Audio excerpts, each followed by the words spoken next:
Yeah, you can't hear me. How can you not hear me? I was screaming into the microphone. No, okay, good, because I said a bunch of dumb stuff. Well, anyway, let's start over. So I once again want to thank Roisin, my homegirl, for the kind birthday wishes. Roisin may have been the very first person today to wish me happy birthday, aside from her husband. And we got the Angry Canadian.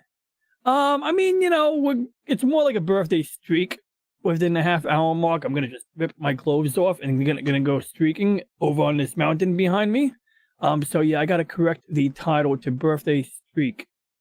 What up, Caleb Reynolds? Thanks for dropping in. Of course, we got David Glenn, mod extraordinaire. Ah, Peter Venkman fan site. I was literally going to offer you a compensation plan to get you to come through. Not because we enjoy your company, and frankly, I need somebody to be the bookend in the chat, if you know what I mean. You're a good bookend. You're a solid bookend. Like when I see Peter Venkman type, see everyone around, and I'm in the middle of typing, I'm like, I stop myself from typing because I'm like, nah, Venkman's getting the last word. But no, jokes aside, I know Venkman doesn't get stingy about getting the last word. The audio is somehow out of sync. Test 1 2 1 2. You sure about that? It might have been the video clip from earlier that was out of sync. Is it better now? Do I have to like put on I will have to check. Did I have a beta key right now? So MakeMKV is very funny. It's a good. So speaking of MakeMKV, Angry Canadian, is my audio really out of sync though? Everyone else, let me know if my audio is out of sync. Hopefully it's just David Glenn's computer. I mean, hopefully it's not David Glenn's computer, but hopefully it's his computer. So this is the LG Blu-ray drive I bought to back up 4K Blu-ray movies. And it's funny because like when you buy this, it doesn't even play 4K movies. It's really designed to be a 100 gigabyte Blu-ray disc burner so that you can burn data discs. You can burn lots and lots of data onto an optical disc, which is actually not as cost effective as just buying pairs of 8 terabyte drives. It's actually more economical. Oh, it's transparent. Kind of cool because it's green. Anyway, yeah, this is more cost effective buying these in pairs because they're delicate. So, if you put all your eggs in one basket and you drop it, you could lose your data. But if you duplicate everything onto a pair of these, that proves to be more economical. Because think about it. It takes 10 100 gigabyte Blu-ray discs to get 1 terabyte. So that would be 10, 20, that's like 70 discs, basically. Minus, oops, sorry about that knocking sound. It does seem out of sync. You guys are really a buzzkill. Let me tell you. You know what? Let's investigate this. Let us investigate this. I mean, actually, I do appreciate being kept informed that I am out of sync.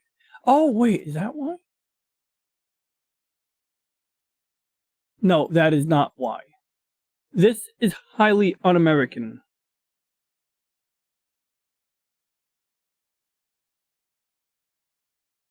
I make a nice... Oh, yeah. It is out of sync. Okay, let me think here. I'm going to do a little experiment here. I make a nice... Oh, yeah.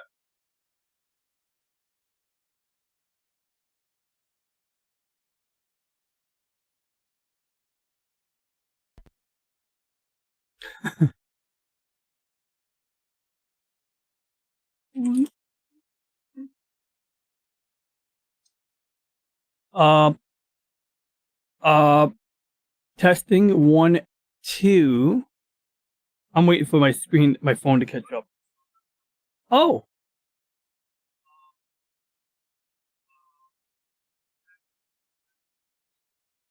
One.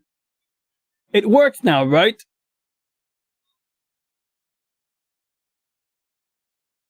I'll do my dog imitation.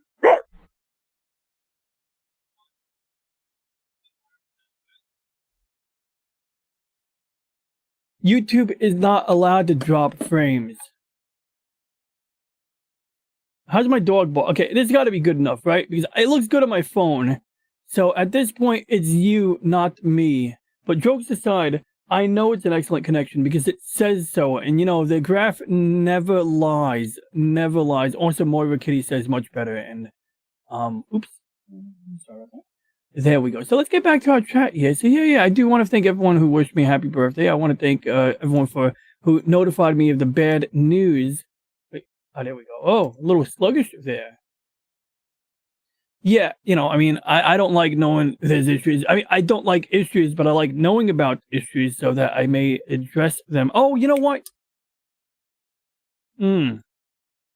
Oops, I forgot.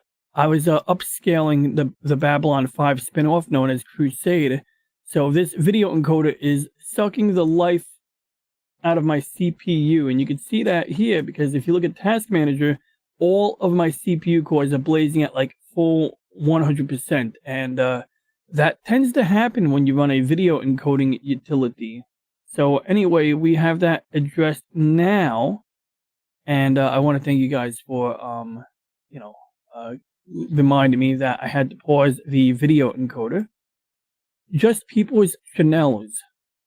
Oh, I love Chanel number 5. No, okay, I know you meant channel. I mean, you did write channel. You spelled it correctly. I'm just misinterpreting it on purpose. Loud Oriental type music. Yeah. That's from Super Dimension Fortress Macross. Do you remember love? Do you remember love? I don't remember. Shit! I just ruined the cardboard. Yeah, this one here. It's a beautiful ballad. In fact, I might just hit up Pop Culture Mechanic when he's done moving. If Pop Culture Mechanic is on stream tomorrow on his own show, you should definitely wish him a happy move. You know, maybe send him a housewarming present, as he is now established in a new home. What's up, Zanzotan? Good to see you, buddy. My machine was made to handle stuff like that. I miss it. Well, I'm sure your current machine or handheld device has potential. You'd be surprised. Lol, this man is encoding, and we are wondering why the audio is out of sync. Yeah. So anyway, yeah. So Angry Canadian, so this freaking Blu-ray out. Crap, yo, I'm gonna ruin this. Okay, let's put this back on the shelf before I dent it up more. All right, and by shelf I mean the stack of DVDs on my tower. Yeah, so $60 Blu-ray drive. I might buy another one. So basically, I had to buy a $25 utility, although I might have been able to download one for free, which I eventually did. But I downloaded a $25 flashing utility to flash the firmware on this, because without flashing the firmware, you can't play 4K or HDR Blu-ray movies. You can only read and write data discs. And once it can play the movies, then you can also copy them. You can back them up. And I'm not looking to back up Blu-ray movies so that I can share them. I'm not uploading them to the Pirate Bay or, you know, sharing them on a torrent. I just want a digital copy of these DVDs so that I can conveniently, you know, access it from my media library. I can stream it to my TV. I can play it on my Chromecast, you know, things of that nature. Well, anyway, this drive, out of nowhere, this was $60, but out of nowhere, this drive was like refusing to read any of the 4K discs. I don't know why. It just stopped reading 4K discs. It was reading regular discs fine, mostly, but the 4K disc, it was just taking a dump on me. So I had the bright idea to reflash the firmware like 5 times in a row. And apparently that's a big no-no, because the EEPROM chip is something that isn't designed to be updated like a gazillion times. Like maybe like throughout the life cycle of a Blu-ray drive, maybe update it like 2 times, 3 times. And so I think the fact that I hammered it with like subsequent firmware updates to fix the issue effectively bricked it. I could be wrong, but that's my suspicion. And then why did it stop reading discs? I'm guessing that the laser wore out or it was built like crap. I'm not really sure, but I have 2 Blu-ray drives. I have an external USB drive, and so any disc that is normal, that's not 4K, that I can't read on this drive, I'll put into the external USB drive. And then any drive, any disc that, you know, obviously is 4K UHD or HDR has to go in this drive. And so now I'm either going to buy another one on Amazon for $60 and flash that one to enable, you know, full functionality, or I'm going to pay a guy $200 to sell me a pre-flashed Pioneer drive. Now, if you buy a Pioneer drive, you can't flash any of them basically, unless you know the serial number and you're absolutely certain. that it's an old drive or like an older model, be like basically Pioneer drives are designed to prevent you from downgrading them from cross flashing. So what some people will do is they'll take the firmware update from another drive and they'll put it on a similar drive, and it'll kind of work anyway.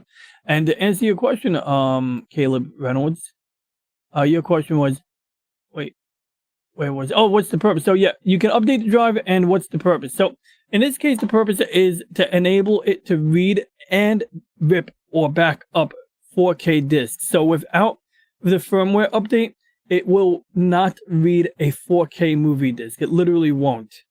And it's sort of like years ago, you might update the firmware on a DVD drive on an Xbox. So for example, if you have bootleg Xbox games on recordable media, the Xbox 360 would refuse to read the disc if it was on a recordable disc. So you would update the firmware in the drive so that it would basically ignore the fact that the disc is on a, recordable media when it's not supposed to be. Now, what is firmware? Firmware is like software. It lives on a chip.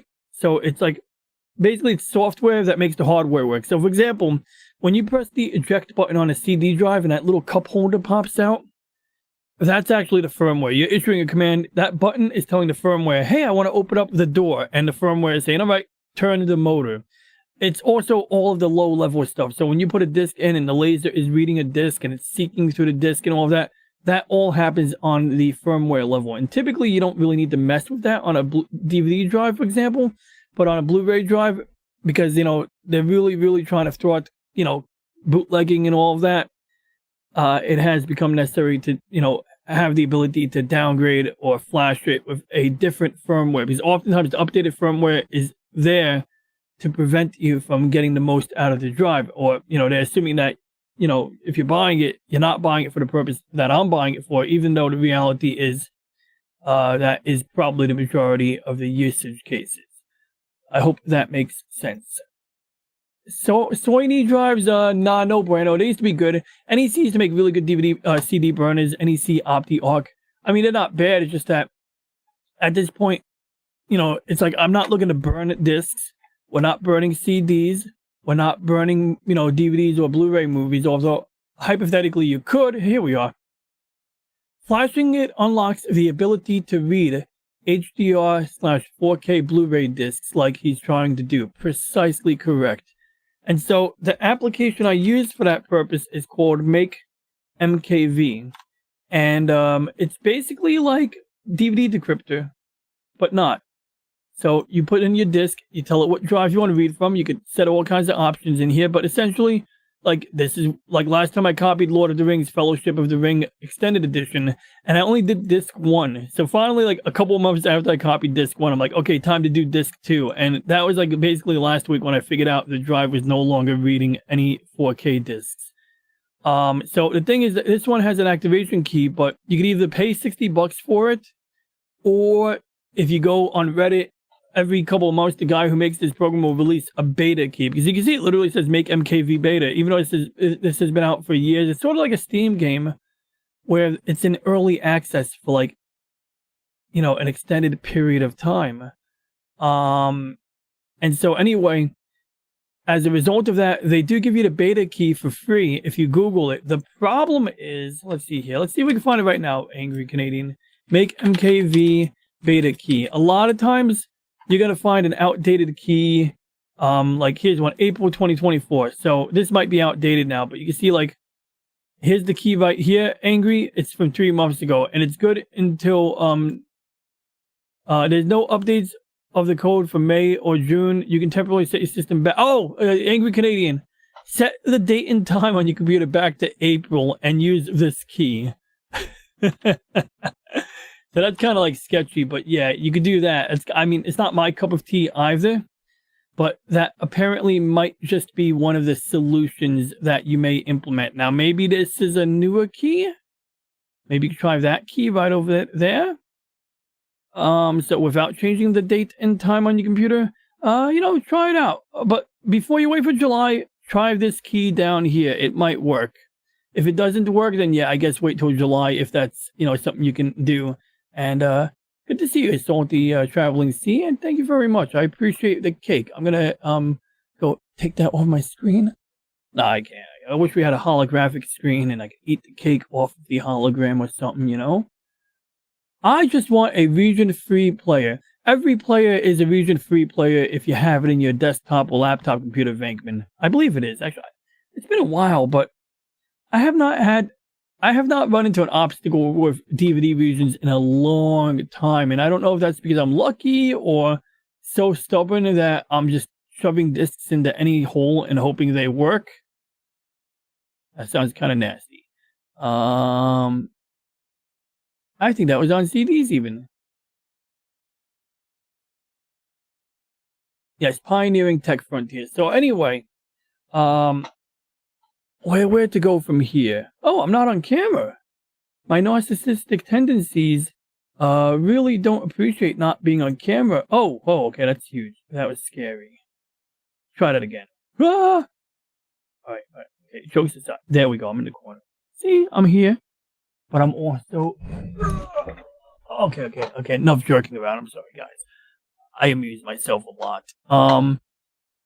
Yeah. So I got a bumpin' Blu-ray collection here. I got Sequest DSV on Blu-ray. I still got to finish ripping that into my personal library. I got 2 out of the 3 box sets for Galaxy Express 3.9, and for a long time, I ran into a problem with compressing the video because the original video has a lot of film grain in it. So when you have a Japanese anime from the 1970s, you got film grain in it, you actually end up with a much larger file. The huge D. Boof. I mean, that's what it says in the chat. Boof. Okay, at least that's what it would look like if you're putting it on a table. You know, it would hit the table, make that thumping sound. Anyway, where's my brain? I'm sorry there. Let me see here. To hear that D. Hey, what up? Yeah, of course. The huge D, the big D. So anyway, okay. Interestingly, now why was I running a video encoder? I should explain this. Well, I don't have to explain anything to you, but I'm gonna explain it anyway. Jokes aside. So what happened was I got Babylon 5's spin-off Crusade on Blu-ray. Let me see if I can find the folder or directory with there it is. Okay, good. Got it right here. So Crusade is the Babylon 5 spin-off that takes place after. And that's the messed up file. So we're going to delete the messed up file here. And I believe this file is messed up too. Oh, no. Do we have audio here? Do I need to turn on audio? I do need to turn on audio. I got you.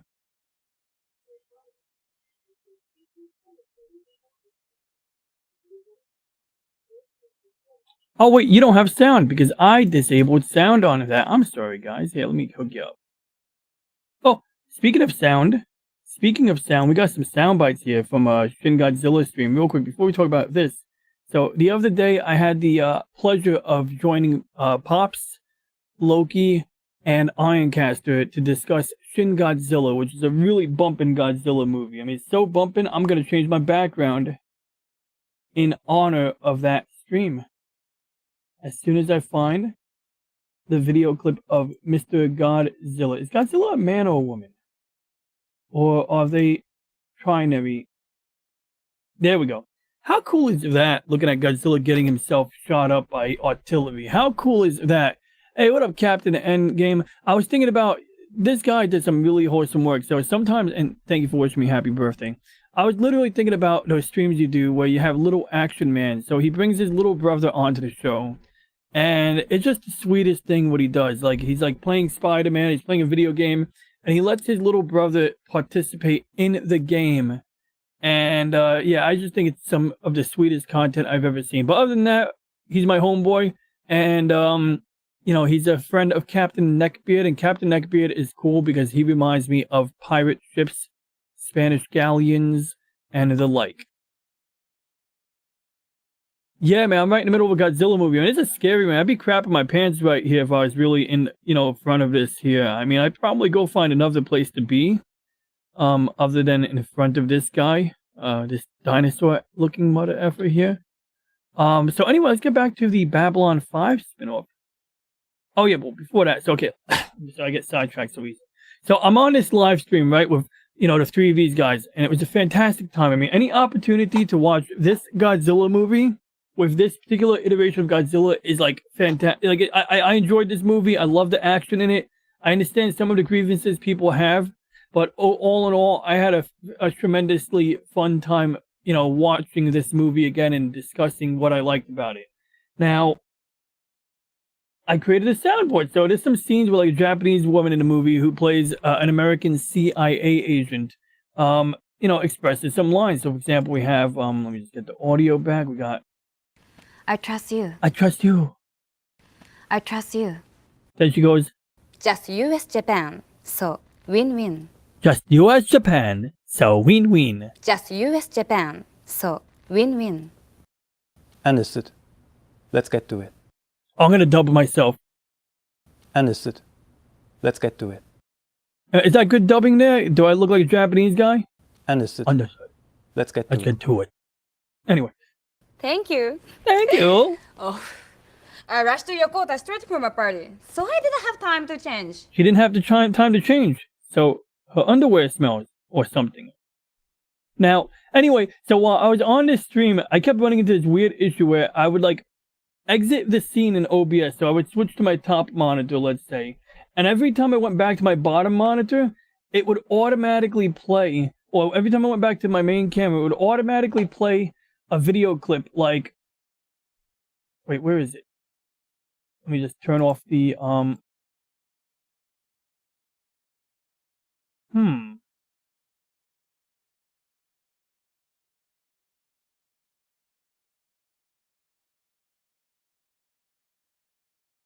I trust oh, there we you. go. See, we got her girl saying, I trust you. I trust you. So I don't even know if the audio works on that, to be honest. But what was happening was every time I switched from one scene to another, this would pop up on the screen on its own. I trust you. And I felt so bad because usually it would happen when somebody else was talking. So while somebody else is talking, I would switch scenes, I trust you. and then this girl would be like, I Just trust US you. Japan. Or, whatever the heck, line she's saying. And I would just have these outbursts. I'd be like, oh shit, I'm sorry. And half the time, I don't even know if the person could hear me, hear the sound bites, because the way it's set up sometimes, the way that these sounds are set up, if I'm in a multi-person stream, I can't share my desktop audio. And so I have to basically just let it be mute and let it basically set up in a way where you play the audio on the soundboard. You can hear the sound, but I can't hear the sound. And so it was just, really, really like, I feel bad. I was like, I don't want to interrupt somebody in the middle of a sentence with a dopey sound clip. But all in all, everyone was really gracious. They were cool about it. Or maybe the sound bite wasn't disrupting them and I was just freaking out for no reason. But I'm glad everyone was cool. So yeah, this right here, here's another scene right here. Let me see if we can get this one up. Wait, how do we do that? I want to find the Ava battle now. So let's see, we got Shin Godzilla. We want to find the Evangelion battle scene if I have it here. Do I have it here? Because I had a couple clips I set up for the stream. And one of them was, I think I deleted that clip because of the issues it was giving me. I think I literally deleted that clip. That's a shame. Because I literally have a clip here where it plays the battle song from Neon Genesis Evangelion in the middle of Shin Godzilla. I trust you. Yeah, so anyway, this clip is Just from Shin US Godzilla. Japan. So that's the Japanese So, win-win. diplomat or American Understood. diplomat played by Let's a get to it. Japanese Thank actress. you.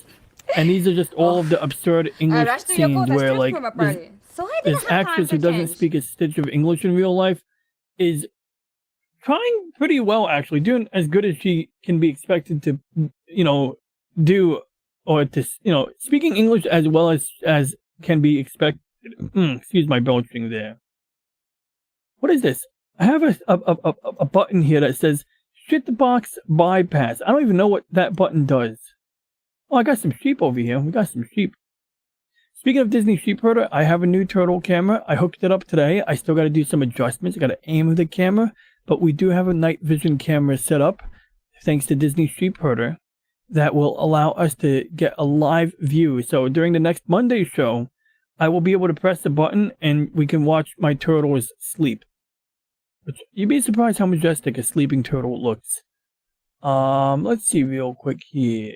Yeah, my green screen technology is on fleek, isn't it? Right? Isn't this off the hook? I mean, this is kind of crappy. I mean, it's still funny and cool, but obviously the rotoscoping was a little bit sloppy over here. But nonetheless, I am quite pleased overall with the quality of my chroma key, if I don't say so myself. If I could say so myself, is that how you phrase that? But thank you, Action Man, Captain, and the Game Master. So anyway. Yeah, so I hope that answers that question, Angry Canadian. With Rick James writes, W. Rick writes, okay, is pretty decent. Oh, really? Okay, I'll have to look into that. See, first you tell me about Honor Harrington, you getting me addicted to Honor Harrington, and now you put me on the W. Rick writes. What's gonna come next? No, okay, but thank you, James. I do appreciate getting introduced to new science fiction. Cool.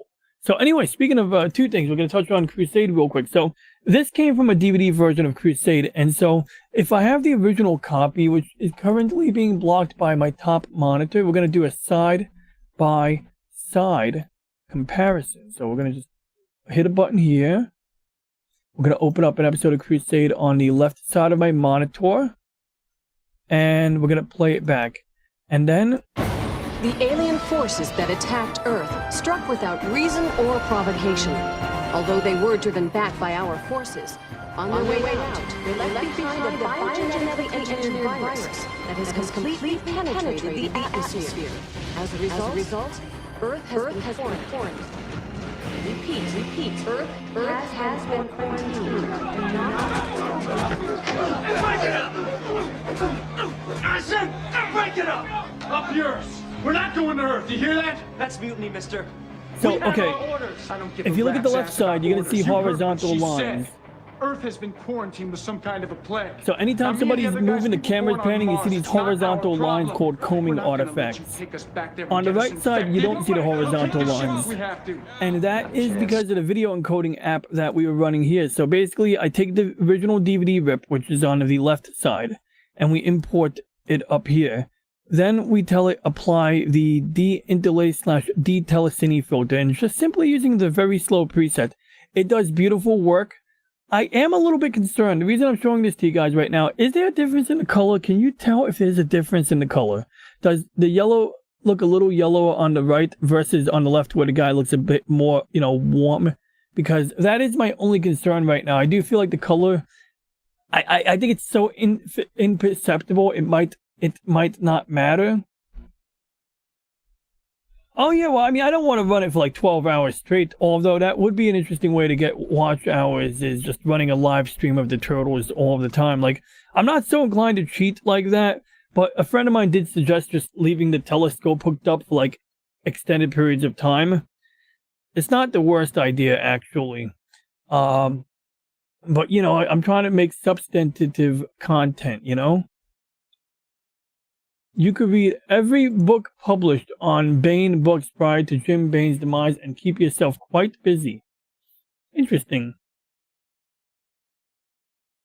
The right has better contrast between light and dark. Interesting. That is interesting. So now here's a couple of other interesting factors. So in the background, it's going to be pretty hard to see with the video compression on YouTube's side, but this guy, you don't really see film grain on his face. But if you look at this guy over here, if you can see it on your end, he does have film grain on his face. And so, when I used the X264 video encoder, I found that it smoothed away the film grain and it got a little bit blocky and the colors got crushed, meaning that you, instead of seeing shades of color, you see like a pastel, a shade, like essentially instead of having a smooth shading, you have like steps of color shading. And I do want to thank Jet Sparks for dropping by and wish me a happy birthday and potentially hitting that like button. But jokes aside, it's always good to see you in any case, even if you hit the dislike button, because I know if you hit that dislike button, you're going to leave a comment. I hope, yeah, anyone who leaves a dislike, that's okay. Just leave a comment. Tell me why, But jokes aside, it is always an honor and a delight to see Jet Sparks. And it is true that I do worry about the privacy needs of my beloved turtles. At one point, I had a camera on my turtle while I had someone babysitting the turtle, and that actually kind of affects the privacy of the person that you assign to feeding your turtle, right? Because now they can just be walking around in their underwear, or they show up in your house with, like, you know, no shirt on, depending on if you have a friend visiting your house to do it or a family member.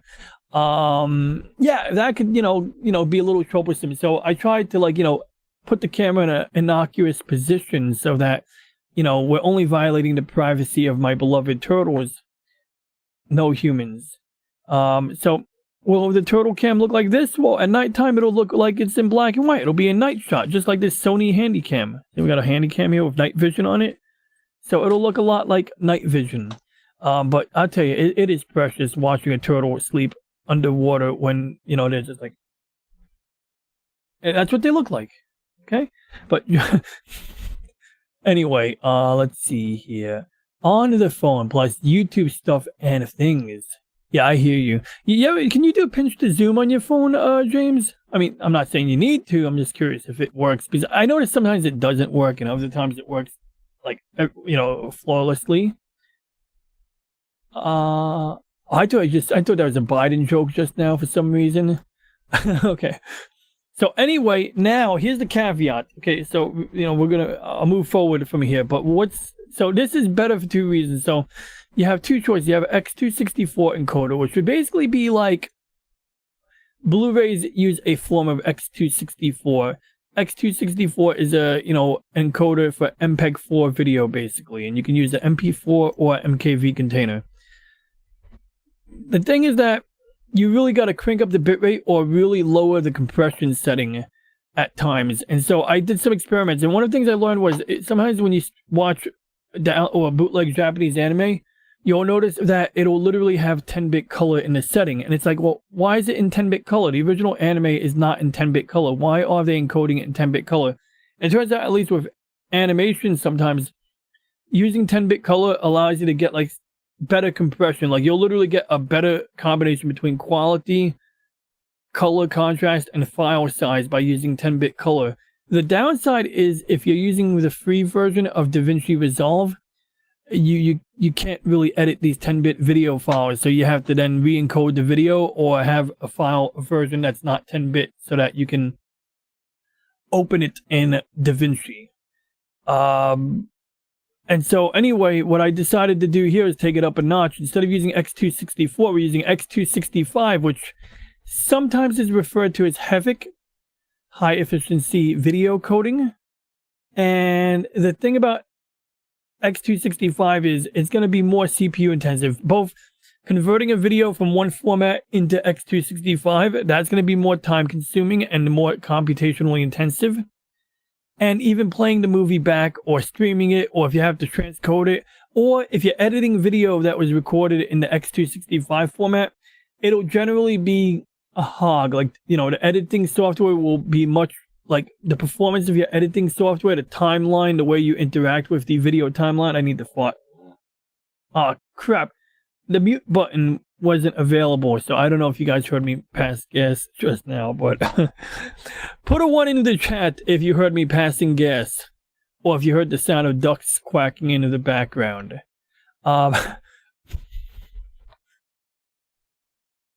real quick, let's get chat sometimes doesn't even work properly. I'm loath to experiment with this dang thing.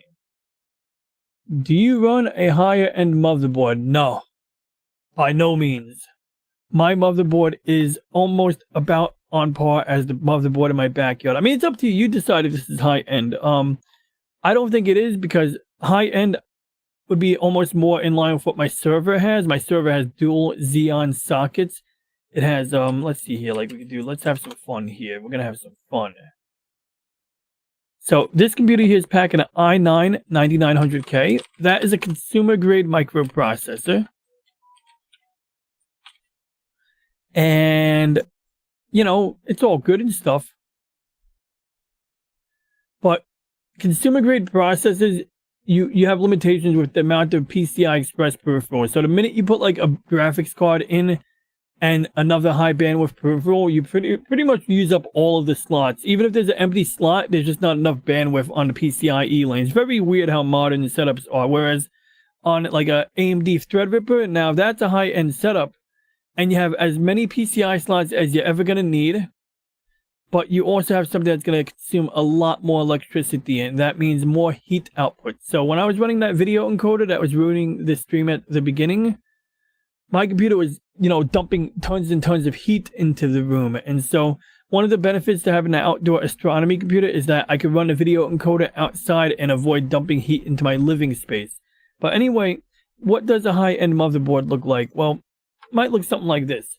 So whereas over here, we have an 8-core processor, but Windows is seeing 16 logical processors because of the hyper-threading technology. Essentially, each core will look like it's 2 cores in the task manager. That's, I mean, you know, you can read about hyper-threading, but in a nutshell, that's what hyper-threading or simultaneous SMT, as they call it in the olden terminology, simultaneous multi-threading. But hyper-threading is the Intel proprietary term for their consumer processors, and this is what gives you this appearance of 16 cores on an 8-core processor. Hyper-threading on a server, where I have 2 8-core processors. Each 8-core processor has 16 cores. That's why you see 16 of these lines here. And so you got, you know, the first socket, the second socket, and that's how we get 32 threads, or 32, you know, histograms, so to speak. And this is, of course, an older generation, so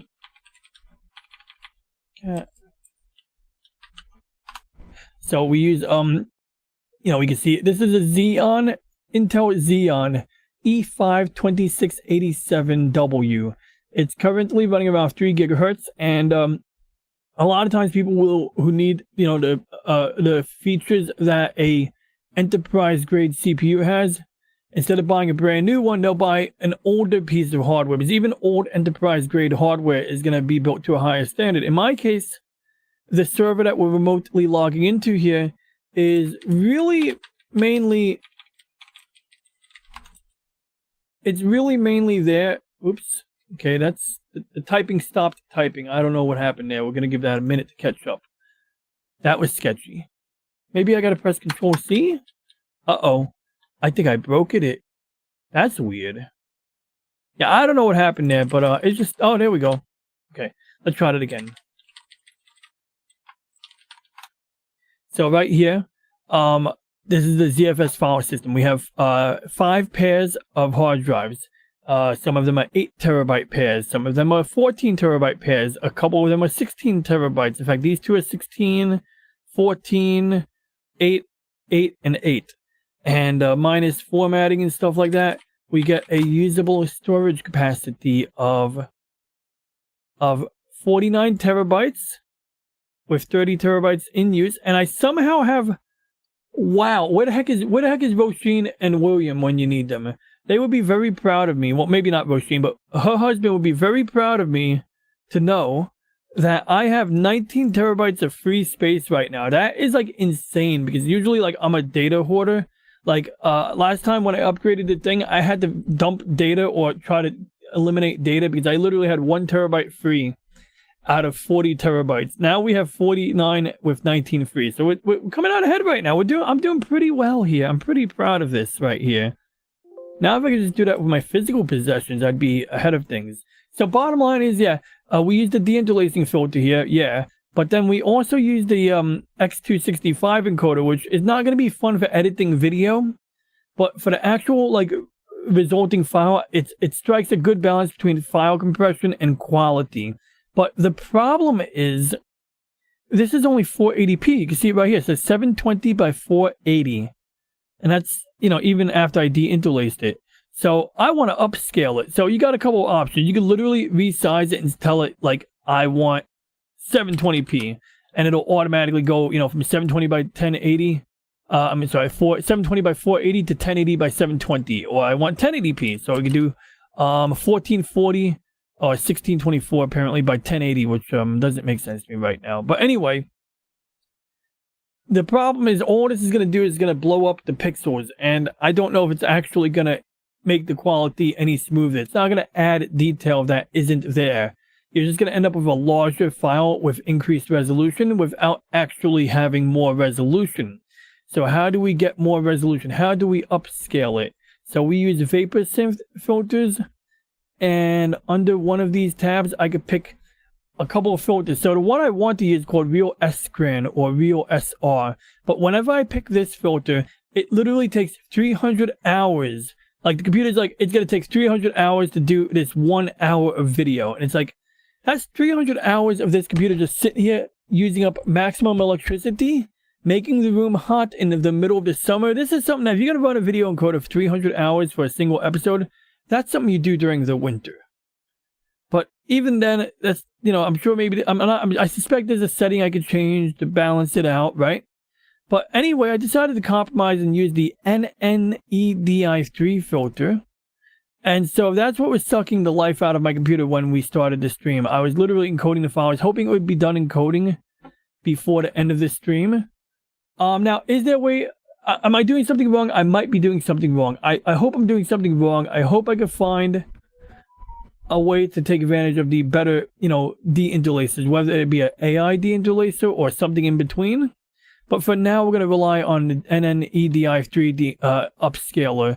And what's interesting is I'm not even bumping up the resolution. So while I'm at work tomorrow, I'm going to have to run another video encoding pass where I do indeed pick a higher res. So I think for when I'm at work tomorrow, I'm going to tell it to do like 720p, just like that.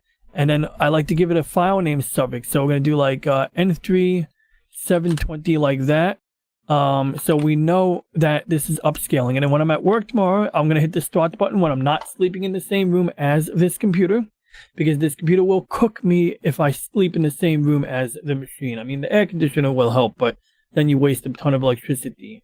What I like to do is when I'm at work today, I kept the window open and that worked. But if it's 100 degrees outside, the computer will literally give you a blue screen of death running this application at full CPU load. Like if your CPU is literally at 100%, your computer will blue screen on you. It'll automatically reboot, it'll recover, but now you have to go back into the app, restart the process. So luckily today I could simply open the window, which was nice, because it meant I didn't have to waste any additional electricity cooling the computer down. But if it's 100 degrees outside, then I have to turn on the air conditioner. So I got a little remote here. So what I sometimes do is I'll set the timer on the air conditioner. I'll set the thermostat to like 80 degrees, which is not necessarily comfortable. I mean, you know, it's kind of pointless to run an air conditioner with an 80 degree thermostat. But when your goal is to prevent the computer from crashing, 80 degrees is perfect. Like you don't need the computer to be comfortable. You don't need to make the room 60 degrees to run a computer. You really only need the room to be 80 degrees to run a computer without, while maintaining stability. So I hope that makes sense. To answer your question, Caleb Reynolds, this is an application called Hybrid. You can find it on a website known as Solur. I'll type it in right now. Solur.d. So you go to this website, Solur.d. I don't know if that's how you pronounce it, German guy. Now, basically what Hybrid does is it combines a bunch of separate video encoding scripts and a bunch of separate tools under one graphical interface. The main reason I used Hybrid is whenever I copy VHS tapes, I use the deinterlacing filter. That's like 99% of the reason I use this, because this is like super important. Like good deinterlacing makes a hell of a difference. And when you're doing like 480p from a VHS tape, this is perfect. Now, what I did learn was I bought Legend of the Galactic Heroes on Blu-ray, which I don't think I should be pulling out from my stack right now. Just take my word for it. In fact, I think I can show you. One moment.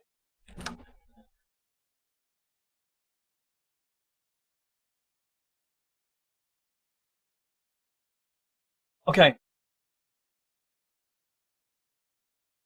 So this one here is 1080i. See, look, it says right here, 1080i. So here's the problem with here's the problem with this being 1080i. It's not 1080p. And because it's not 1080p, so normally I do 480i into 480p. When you do 1080i into 1080p, holy shit, it takes a long time for this software to process that. Not quite as long as the AI upscaler, But you know, it does take a long time. Now, that's a good. I'm glad you know what handbrake is, Caleb, because that's perfect. That allows me to like tie into something meaningful here. So you're right. It is a lot like handbrake. It's a lot more powerful than handbrake. It potentially can offer better results at times. But I've learned that handbrake. There are times where handbrake is truly more appropriate than this tool. So what don't I like to use handbrake for? Well, in particular, let me make sure it doesn't open up any. Just US I want to Japan. make sure there wasn't any prawn in the folder. Anyway, if we go here, the deinterlacing options are interlace detection. You usually pick something like default, and then you turn on the decomb filter or your diff, and then you pick some parameters here. And basically, depending on the setting that you pick here, it'll take slightly longer, a little longer, or obscenely longer to process the video. And sometimes, like, you don't really you hit a rate, what do you call it? The rule of diminishing returns, right? You hit diminishing returns when it starts to take like 4 hours to do 1 hour of video. So there's usually like a sweet spot where maybe 1 hour of video might take 2 hours. I would argue that's the sweet spot, but I really don't like using this program for deinterlacing unless I absolutely have to. So generally when I need to deinterlace, I use hybrid. When I don't need to deinterlace, I still rely on this program because I found that with certain Blu-ray discs, in particular the Galaxy Express 3.9 Blu-rays, this just works better. And those are not interlaced, so I don't need to deinterlace them anyway. So there are times, because like when you put a Blu-ray in, you got to set the chapters. So oftentimes with certain anime, each episode is comprised of 5 chapters. So you're going to literally, to do episode 1, you got to say chapters 1 through 5, give it a file name. Then for episode 2, you got to do chapters 6 through 10, give it a file name.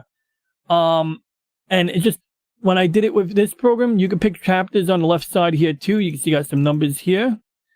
There were times where this thing, like, if let's say, like, sometimes when you rip a Blu-ray disc, you'll have one large 4-hour file that is comprised of like 10 episodes or 12 episodes.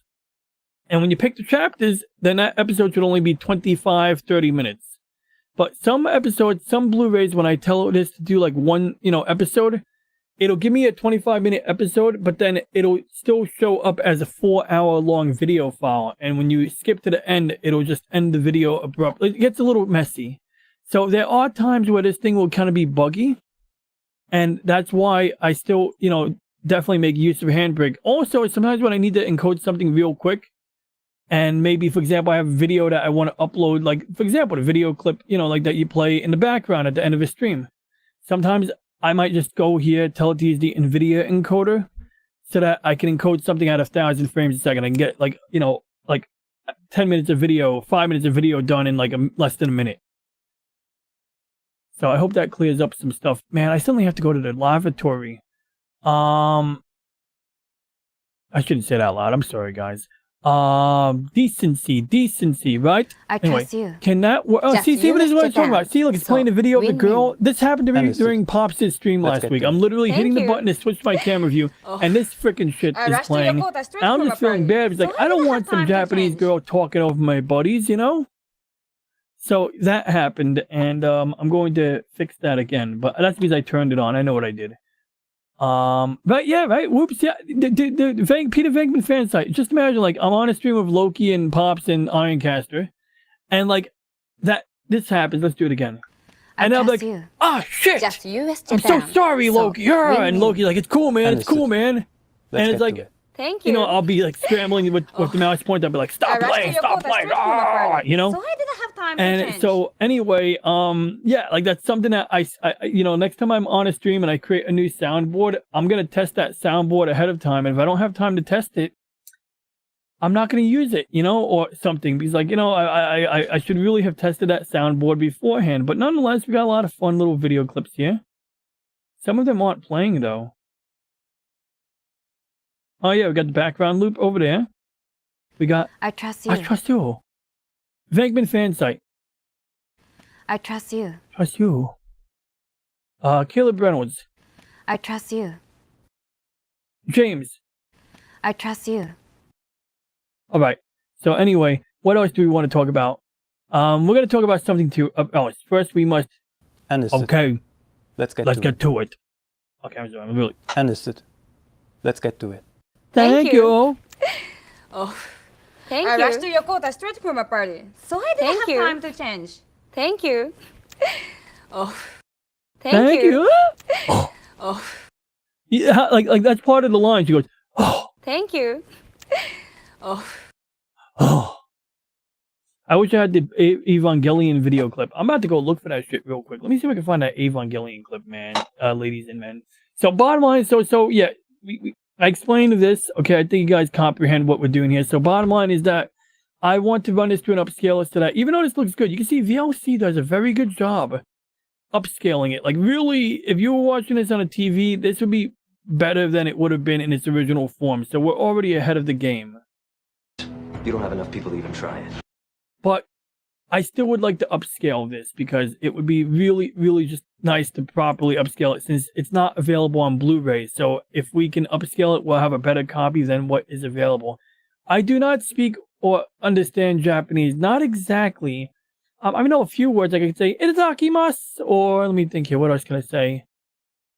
I don't know. Once in a while, I understand Japanese. One time, I accidentally watched a Victory Gundam episode without subtitles, and I didn't notice for like 10 minutes. Like, I literally watched 10 minutes of a Gundam cartoon, was paying attention to it, somehow felt like I could understand what's going on. Like, I didn't really know what was going on. I mean, I knew what was going on, but like, I was watching it, and then 10 minutes into it, I realized I never turned on the subtitles. And that day, I was proud of myself. I was like, wow, I might actually be turning Japanese. And they are honorable people. I like the Japanese. I like the Nipponese. Nippon, yeah, that's the Japanese word for Japan. Nippon. I wish, is AC still here? Can AC clarify? You know, I mean, Angry Canadian is literally learning Japanese. So he might be able to shed some light on, like, I wish I remembered to ask him earlier. Maybe he could have, like, you know, shed some light on, like, what the deal with Nippon is. You know, like, how does this work?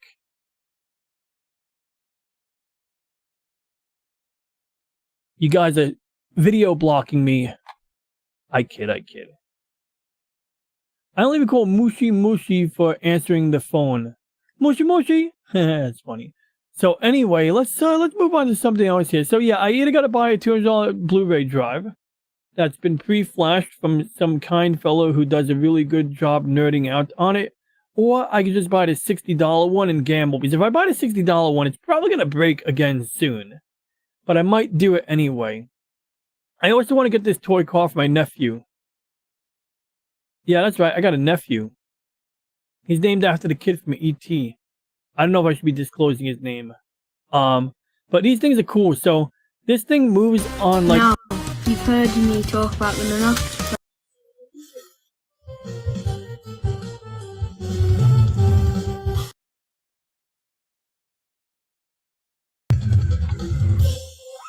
So yeah, I think this would be something that the kid would love. Because I know I had one of these when I was a kid, and I liked it too. Which is useful for telemarketing people. They usually give up right away. Mushy mushy. Happy birthday, DJ. Hope you've had I did have a great day. I had a pretty good day. I had such a great day that on the down low, the night manager, one of the managers in my job sent me home early. He literally goes, "It's your birthday. Get the fuck out of here." And I was like, that's nice. You know, I got to jump on the traffic and, you know, it was just a really kind thing to do. You know what I mean? So, that man rocks. I really appreciate that manager for, you know, like kicking me out, basically. He literally kicked me out. I mean, it wasn't really that early. It was like an hour, half hour, but I was like, that was nice. Might have to edit this stream now. No, okay, but jokes aside. So, I stumbled into a couple of things recently. So, this is random. I forgot. We were talking about space shuttles and Mars missions in the YouTube chat. Somebody mentioned the movie Species 3 or Species 2, that they took a space shuttle to Mars. So, of course, I had to see this. But it turned out they didn't really take a space shuttle to Mars. Let's see if we can get the video here. What they did was they docked a space shuttle onto a much larger ship. So this is almost like a colony ship that flies to Mars.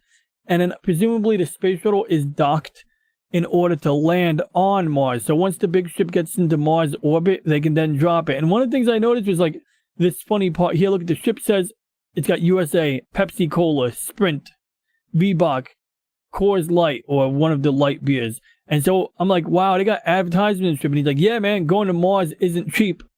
It's like, I guess that makes sense there. So I don't know if these are just advertisements, or if these are like, if this is a giant cylinder filled with Pepsi. I'm gonna assume these are just advertisements to help pay for the ship. I don't think these are filled with Pepsi. But I gotta say, seeing this, has anyone seen the movie Species 2? Is it a movie? Is it a show?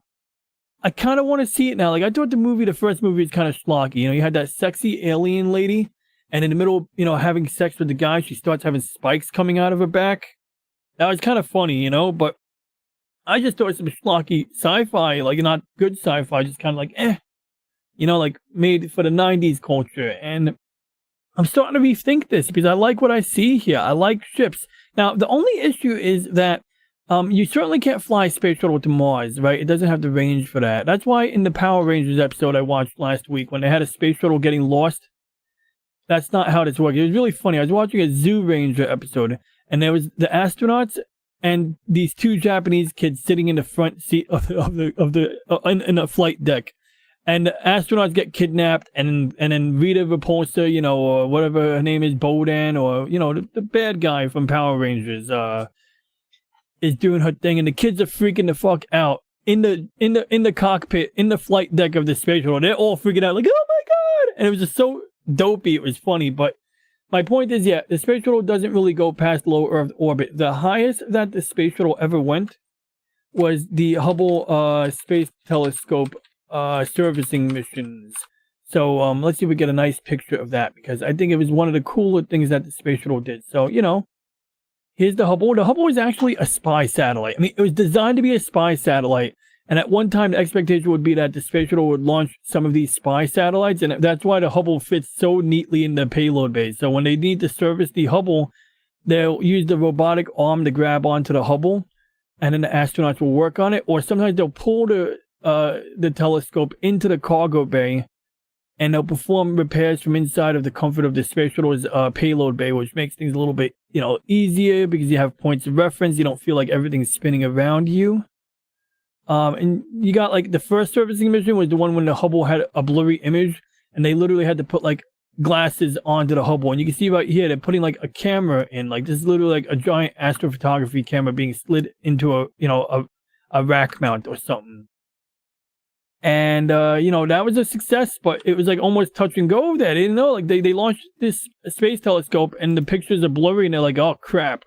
And luckily the Hubble was designed to be upgraded, so they were able to do stuff with it. And it was kind of funny because I remember in the 90s watching it the first time, these guys with these big space gloves on are operating these little tiny power tools, you know. It's just kind of interesting to see these guys have to cope with that, but they did pretty well. Here's another one here. You know, you got that. Actually, not that small of a tool. It looks pretty big, actually, huh? He's got a big tool. Now, recently I heard there's a private company that wanted to do a Hubble servicing mission, but it might not be such a good idea, because when they did the space shuttle missions, the space shuttle could spend days, you know, in situ working on the telescope. The astronauts can go back inside, get a good night's sleep, and come back out the following day. If you send like a SpaceX Dragon capsule to the Hubble, you really can only do it in one mission. Unless you plan to do multiple launches, you could really only do a single servicing mission. And if you send a bunch of amateurs out to service the Hubble, they could very well make it worse. So there's this young lady, a young astrophysicist, and she's making the case that, like, that scientists who work with these things, you know, can work with a pretty busted telescope. Like, you could lose gyroscopes, you could lose the ability to aim it properly, and as long as you could aim it somewhat, you know, and keep it within a degree or arc second or whatever, you can still do some good science on it. You can do, you know, photometry, measure the brightness of stars. You can do your spectrographic stuff. You can measure elements in various stars. On one angle, I don't want to say that we should settle for, you know, mediocre experiences for the scientists. Just because they can do it doesn't mean they should have to tolerate it. On the other hand, I also don't think that we should be sending amateurs out to be, you know, breaking the telescope, because they could very well end up breaking it.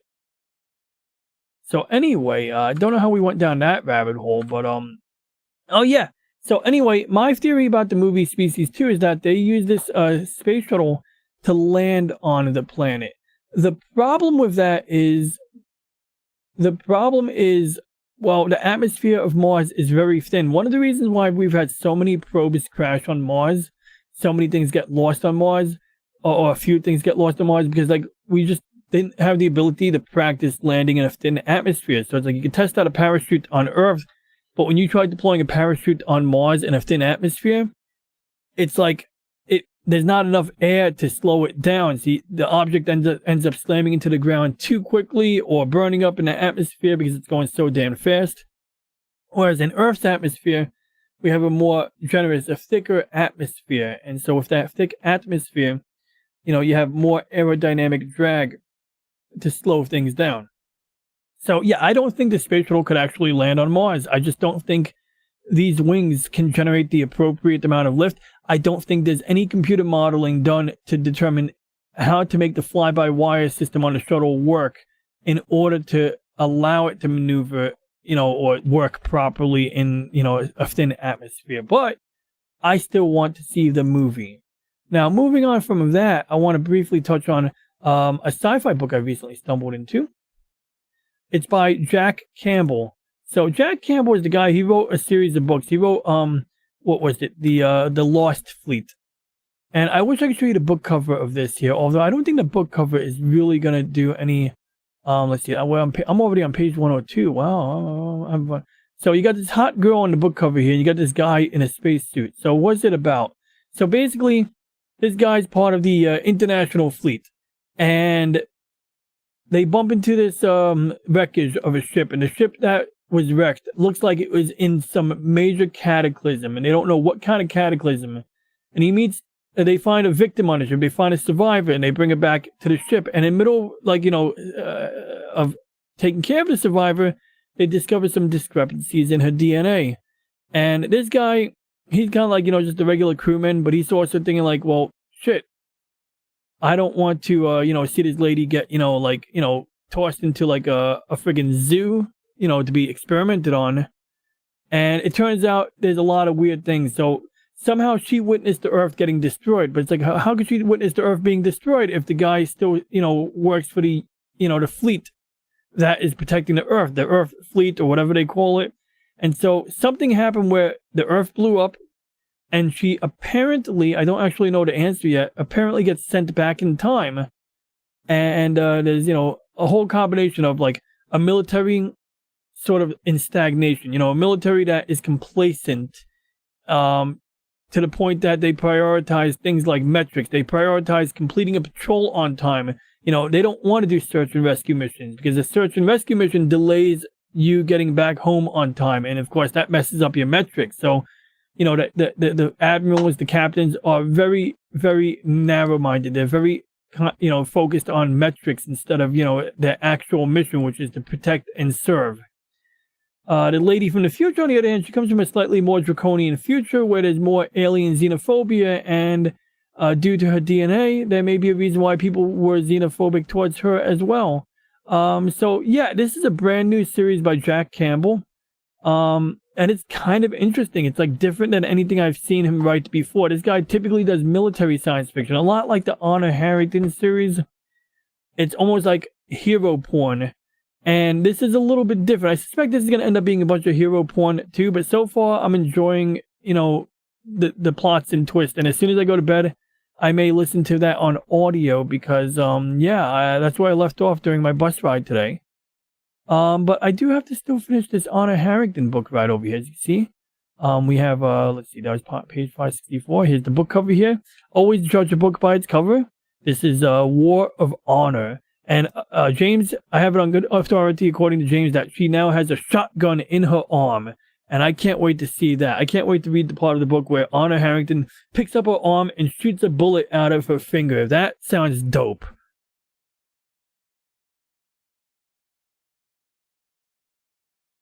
I don't trust Boeing anymore. Just saying. Yeah, you anime fan, you. That would be awesome. Oh, speaking of Boeing, holy shit. Did you hear about the fucking Starliner, guys? The Boeing Starliner? This is hilarious. Yo, this thing's been a shit show and a half. So they sent some astronauts to the space station in this brand new capsule, right? Last time they flew the capsule up, it practically got lost on its way to the space station. Like on autopilot. So this time they make it to the space station, but even before getting to the space station, they have a helium leak, and apparently they used the helium to pressurize the thruster gas. And so now this thing's docked on the space station, and they're thinking, okay, well, it's leaking gas, but we can still fly it home. On the way to the space station, one of the thrusters stops working. So they had to, like, kind of finagle it. But it's just, like, it's a hot mess, man. Boeing, like, screwed up. Apparently, Boeing needed to use a $5,000 wrench on a valve, and they didn't have the wrench, so they used $5 pliers from a Harbor Freight instead. I mean, this thing is, it seems like, it looks like a pretty sleek and modern capsule. It has potential. I know why NASA, you know, put the contract out. I believe it's like, you know, a diversity of contracts. You know, you have a contract with SpaceX, but if there's a major flaw in a SpaceX capsule, the Boeing capsule would be a backup. In this case, it seems to be that the SpaceX capsule is more likely to be the backup for the Boeing Starliner, at least the way things are going right now. And so they extended, it's like currently docked with the space station right now. And last I checked, they extended the mission a little bit. Yeah, Boeing Starliner astronauts stuck at International Space Station as engineers on Earth race against time to fix multiple problems. Like, what a shit show that is, man. Like, I don't know why I'm amused at this. I think I'm amused because Boeing is just really, really, like, you know, fucking up lately. Part of my language, but they really are messing up a lot, you know? And that's an interesting setup there. Why does he wear a Band-Aid on his chin? Is that like just to make the spacesuit more? That's a new spacesuit. What is that? Is that like one of these, like, these fashion shots they take, or is this an actual space? I think it's a flight suit. It's different. I've never seen this variant of, if it's a real flight suit, I've never seen it before. This is all kinds of bizarre. Huh. They have a reported 45 window to bring them back, 45-day window to bring them back, according to officials. And you can always trust officials. That's a very pixelated photo right there. The issues with the Starliner included 5 thrusters that abruptly stopped working during the flight and a series of helium leaks, CNN reported. Speaking of helium, I fucking hate helium. You know why I hate helium? Because it's scarce. You can't really get enough of it for any application. We can't have our airships. No, we're not watching commercials. You know, it's like, we really need to bring back hydrogen for airships, all right? Everyone's got to stop being a bunch of pussies. And we need to bring back hydrogen and use it in airships. I'm telling you guys, we're never going to see any airships again if we don't bring hydrogen back as a lifting gas, okay? We got to just, it's an engineering problem, okay? Use science and engineering to figure out how to make it safe to use hydrogen. I'm sure it's possible. Anyway, getting back on topic here. I'm sorry, guys. I get sidetracked. That would be awesome marketing for NASA. Big Tool Company, Inc. I had a space pen. The cartridge fits a plain old Parker pen. That's really cool. I hear those space pens use like a compressed gas. So when you're writing with them, I think they have oil as ink, and they're using pressurized, you know, some kind of pressurized, you know, gas or whatever. I mean, the cartridge is pressurized so that you can write upside down. It's like, it's something that you underestimate. When you use a ballpoint pen, I don't know if I have a ballpoint pen in my desk right now, but if you've ever used a ballpoint pen, you ever have to like do a birthday card, and you're writing the birthday card, oops, you're filling out a check, and you're writing upside down like this, and the ink is like fucking not coming out, and then you realize, oh, I'm holding the pen upside down. And so that's where space pens come in handy. The other thing is those space pens, I think it's the Fisher space pen, they also work underwater. So that's kind of cool too, to be able to write stuff underwater if you ever need to do that.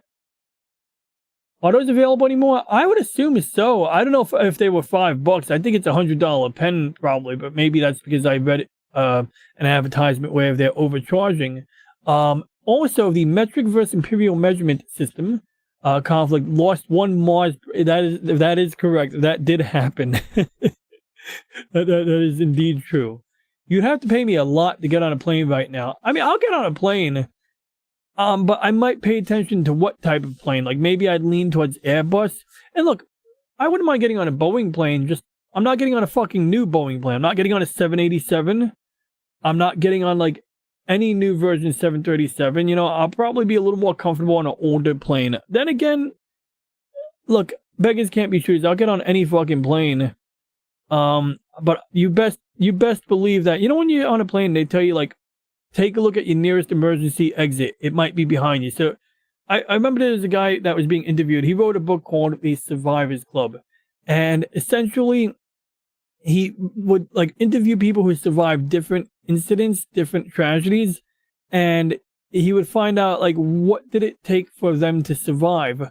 You know, like what did they do? So people who survive airplane crashes are the type of people that when they're giving the safety announcement, they're paying attention to the safety announcement, how to buckle your seatbelt, how to do all the things. And also when the flight attendant tells you to look at your nearest exit, whether it's in front of you or behind you to the left or right, it's important that you do that, because when the airplane crashes, when the airplane is upside down without electricity, when the lights are out, you are disoriented. I mean, like, you know, like the only way that you're going to know where the nearest exit is if you remembered where that exit was with relation to your seat. So if you're sitting upside down now, you still at least know that based on where your seat was, that exit is behind you to the left. And maybe that's now going to be behind you to the right. But, you know, that's going to help you get off the plane that much quicker and help you to avoid getting set on fire or help you avoid drowning in the airplane. So, yeah, that's kind of important, in my opinion, and what I've read about. Sounds like the U.S. Navy disaster in the recent history. I'm not sure which one. It sounds like a U.S. Navy disaster in the recent history. Huh. I guess every shipboard Navy personnel is supposed to learn firefighting on a ship. They were woefully ill-prepared to fight a shipboard fire. Did that happen recently? Because I remember the USS Forrestal incident. And I do want to thank Larry Maglio for wishing me a happy birthday. He was kind enough to get me this really nice card where it's got like a animals on. I love animals on cards. See, like it's your birthday. It's your birthday. Oh yeah. It's your birthday. Oh yeah, baby. How you holding the guitar? Oh shit, that is good. I didn't notice that the first time. How is he holding the guitar? And then the card says, "Don't think too hard on your birthday. Just celebrate." And then you got the snake playing guitar, having a good time again. So that's kind of cool. I'm always amused by animals on cards. I really am. No. You don't have to correct it, okay? I'm okay with having a happy Brig Day, all right? That's like going to jail. Happy Brig Day. Berg Day. Maybe that's like a Jewish thing. Maybe do I get bagels with that? Happy Berg Day for Mr. Goldberg. Okay, I'm sorry. It's terrible. Okay, so. Yeah, I totally want to ride that back. Yeah, right? Yeah, tell me about... Honestly, like, that's another thing. These poor astronauts have to take the freaking capsule back home now. Like, that sucks, man. They could end up like the Columbia astronauts. Don't even get me started on Space Shuttle Columbia. What up, some person? Thanks for dropping by. I hope you're doing well today. Some person is Cool Peoples. I believe he's a friend of Jolly, so you know he's a cool person. What's so sad? Are you sad it's my birthday? Are you sad that the astronauts are stuck on the station? Or are you sad about the naval servicemen who are ill-prepared to fight a fire? Vote 1, 2, or 3 now. It seems a complicated problem, but they are going to have to remove every dang bolt and test them for being proper material and grade. You mean on the naval ship, or are you talking about the Starliner? I can see like where if you put out a fire, the heat could, you know, alter the properties of the metal, and I can see where that might be important. Probably good for anyone, sometimes working on your back. The Russians just sent pencils with their... Yeah, it's true. So we spent millions of dollars to develop a space pen. And the Russians like, what do you mean? Just use a pencil there, comrade. And it's like, it's practical, but it doesn't make the Russians geniuses. Okay, like it's cool. I respect it. I admire it to an extent. I think it's a funny anecdote because it is valid. But does anybody know about the AMD Athlon pencil mod? Let me see if we can find that. Pencil mod. We're going to find it. You're going to love this. Look, there's even a post. Overclock.net. What is the pencil mod? So you're going to love this. Yeah. I want to find some pictures. Oh, come on. Sorry, my Google Chrome is just jerking me on. Okay. So this is a classic here. So remember like a while back I gave you guys a tour of microprocessors, and they're in a brown ceramic packaging, they call it. So let me just find, where the hell did that picture go? So, oops. So this is an AMD Athlon processor. So in the middle you have a piece of glass that's silicon, basically. That's the semiconductor. That's like the bottom of this little square where your microcircuits are actually printed. And then these are like either resistors or capacitors, or, you know, circuits, that things that are components that are there to regulate power.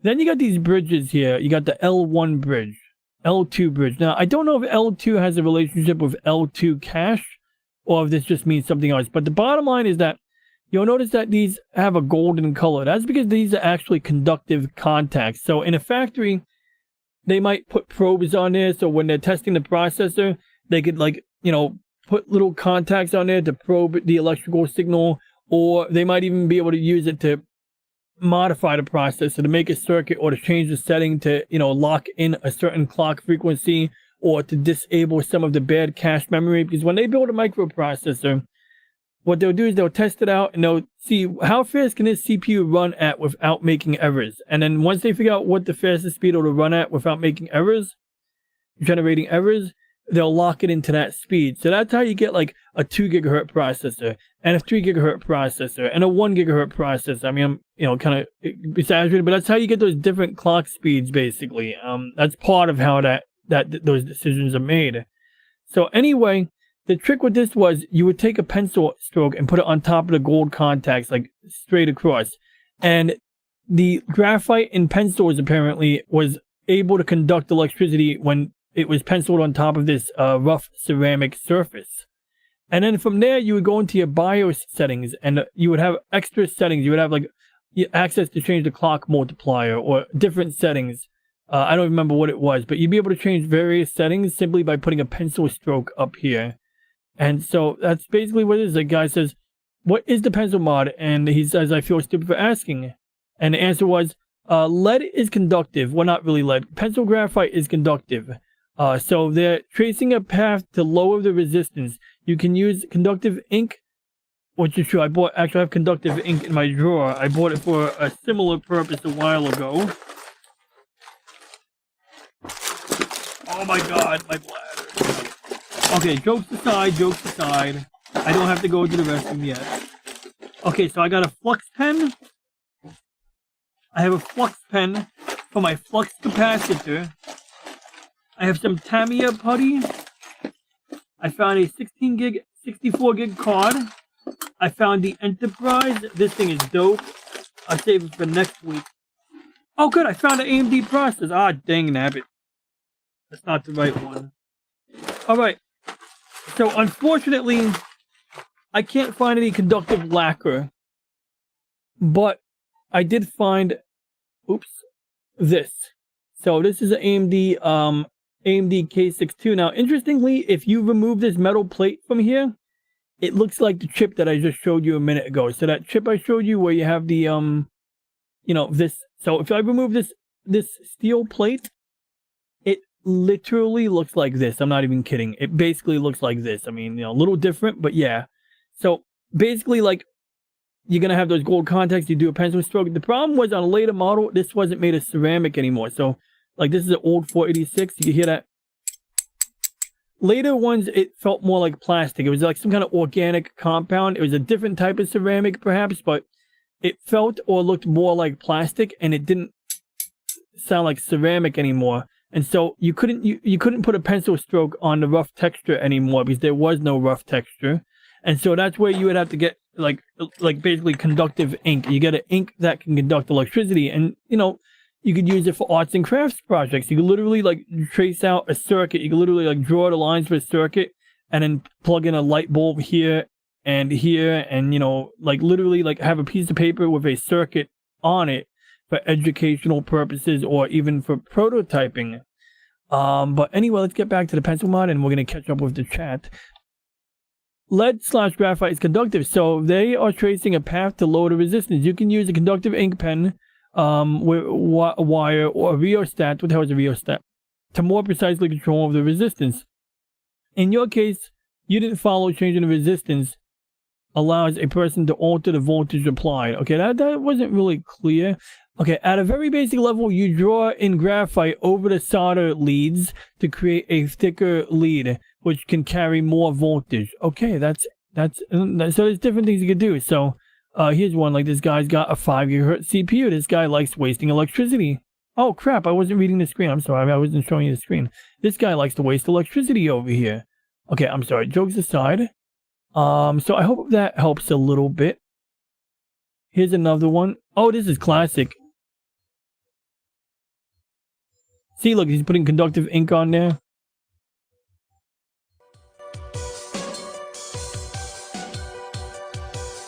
Super glue. Conductive silver lacquer. A cutting knife. Do they have a non-cutting knife? So he's gonna do some... Note the L1 bridges. What about Nash bridges or bow bridges? Clean it. Put masking tape on it. Put some crazy glue, apparently. Oh, I think he put the conductive lacquer on there already. Well, let's see him do that. Oh, he's making a mask out of super glue. Oh, okay. I feel like this is needlessly complicated, but you can see that he's painting silver on it. Oh, see, like you got the red thing over on one side, you got the black one, the negative on the other side. So now he's bridging the circuit across the thingamabob.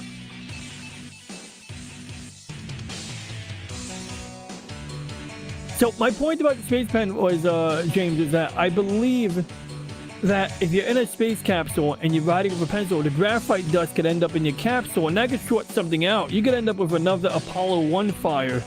So that's my concern. That being said, the Russians seem to do very well despite that. So maybe it's not really a valid concern that I have. The problem with pencils is it gets more particles flying around from erasing and writing itself. Lead particles would get in the eye. That's another thank you, some person knows what I'm talking about. That's interesting. I didn't think about the eyes and all that, but that's a valid concern, especially in an enclosed environment like a space station, where you got like a closed, well, it is a closed system. You got your recirculating air. So like, for example, like if you fought on a space station, and did you know the International Space Station smells like a locker room? Like it smells like a men's locker room, basically, because like where's all that BO gonna go? So that happens. So everything you bring on a space station has to be like proper. So when they first launched Skylab, one of the problems with the Skylab launch was that they had like electrical issues. They had problems with the electrical the solar panels. So they had to like basically like send an emergency repair mission.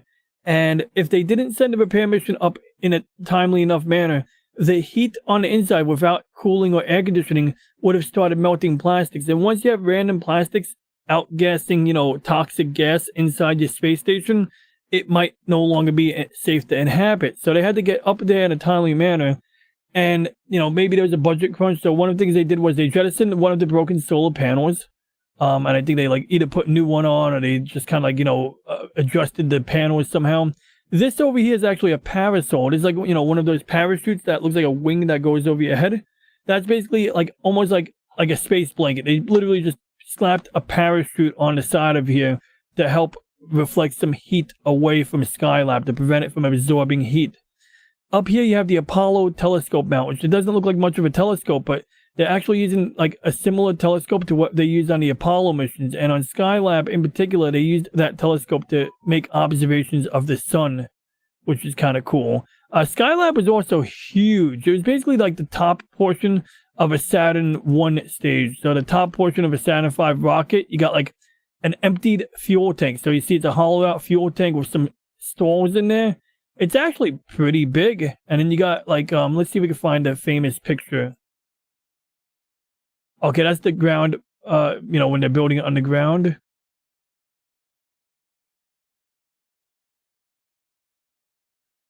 Oh yeah, this is a cool one here. So the guy's like running along the inside circular, the circumference of the wall basically.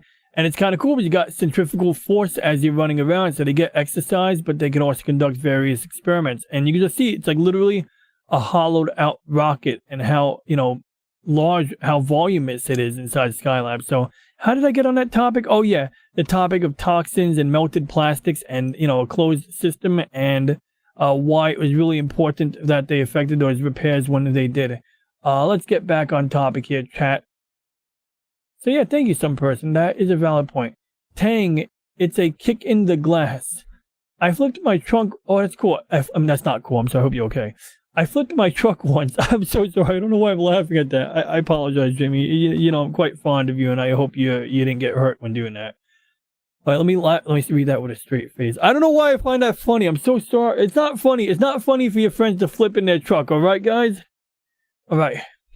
I can't read that with a straight face. I'm a terrible person. Oh. Okay, I'll tell you a story. So one day I'm riding my bike past the gas station, right? This is fucking cool. I gotta find a videotape of this. I have a video on, like, a memory card, I think, somewhere. So I'm riding my bike past the gas station. You know how the gas station has those rubber hoses for, like, filling up the tires in a car? So somebody left one of those rubber hoses on the sidewalk. So I'm riding my mountain bike, right? You know, going real fast up a hill.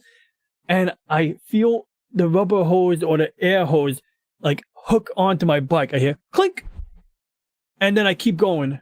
And then I feel the rubber hose snap back on my bike. So my bike stops short, gets pulled backwards like a rubber band, and I fly off my bike. And I was okay, luckily, but that shit was hilarious. So when I laugh at other people's misfortune, I want to assure you that I am perfectly capable of laughing at my own misfortune. And that shit was funny, man. Like, I literally got pulled back like I was being pulled by a rubber band. And my drivetrain almost took damage. Luckily, I don't think it did take damage that time. But things get a little sketchy. Anywho, moving along here. I flipped my truck once. Even that was a bit disorienting. Yeah, I don't doubt. I could imagine, in all honesty, because, like, you're in an enclosed cab. And especially if the doors don't open, or, you know, things like just the angles are, yeah, I could imagine. Yeah, I bet that would be somewhat disorienting, as a matter of fact. So I don't know what the candle is for, but being ill prepared for fire. Yeah, but while we're at it, I do want to give a shout out to the name of Clobbering Times. I think it's wonderful that a group of guys, I don't even know which guys, but they're gonna do these guys who do a comic book show on Fridays are renaming the show Clobby's Comic Shop. And I think that's beautiful. Like, that's going to be a good way to, you know, keep Clobby's name going, you know, because I know that guy's name is going to be like Ironcaster is talking about it today. You got, like, when someone dies, and then the second time someone dies is when people stop uttering their name. And with Clobby, I think we can all agree it's going to be a long time. So that's good, because, I mean, I think he touched so many people. He set an example to so many of us that, yeah, his name will be uttered for a long time. He will be spoken of for a long time. He will be referenced. He will be used as a benchmark. So, you know, it's like, if somebody's knowledgeable about comic books, I suspect that one of the benchmarks that we'll use in order to, you know, benchmark how knowledgeable somebody is by comparing them to Clobby. So, yeah, I think it's awesome that those guys have a, you know, Clobby's Comic Show. I'm not getting teary-eyed, I'm just yawning. Although it is, you know, of course it's a little emotional, but at this point, you know, I think I'm trying to be positive here, and I'm seeing the silver lining in this regard. Of course, having Clobby would be way cooler than having to remember him, but I'm glad that, you know, so many people are able to do that, you know, are able to and willing to remember him. So anyway, let's keep going here. Got you. Oh man, I'm about to get the yawns right now. The What's Going On with Shipping guy covered the court martial. Sal something is his name. There's a simple mod for the Xbox 360, a shallow hole in the, I don't know, is that, oh yeah, that was the 360 Slimline. You're right. I was telling my buddy about this the other day. So it turns out somehow, I don't know if they took x-rays, but somehow some nerds figured out if you take the CPU in the Xbox and you drill a tiny hole in just the right spot, it breaks the cryptographic chip or something. I forget what exactly. And then that basically lets you have your way with the system. And so I don't think somebody was drilling random holes in the Xbox. My guess is somebody was using a X-ray or some kind of machine to see through the chip. And then based on what they saw, they probably realized was, okay, this is a microprocessor. This is a memory chip. This is a mystery chip, maybe. And so, you know, if through deductive reasoning, somebody figured out this is the part we should try to damage in order to have our way with this Xbox. That sounds like a dirty joke. Let's have our way with this Xbox. So should I buy this? Well, let's see. I'll wait till the end. Ovaltine. Oh, yeah. Chocolate Ovaltine. And then you got cardboard Ovaltine, which is interesting. You might be interested in a book called Open Circuits. The photos. Oh, yeah. Yeah, dude, that was cool. I know what you're talking about. I'm wondering why I didn't want to buy it because I was like, man, I could get that shit on the internet. But you know what? It's not a terrible price. If I had like a nice coffee table set up, I would get this book for my coffee table so that when I have girls over, they can think I'm sophisticated by having, you know, books on the coffee table. This is cool. This is look at that. It's a multi-layer printed circuit board. So if you take a circuit board and you saw it, you cut it in half where you put sandpaper to the side, you'll see layers. Because circuit boards are basically made out of layers of fiberglass and layers of copper foil. And then using photo etching, they're able to basically, you know, like get each, you know, of the, you know, line arts that they need. I mean, there's videos on how people do that, but you could sort of see like how some of these circuits actually go vertically through the layers, and then other circuits are on the surface level as like lines that connect one chip to this chip, or you know, whatever. But you can see how like there's a very three-dimensional thing going on in this, so that's great.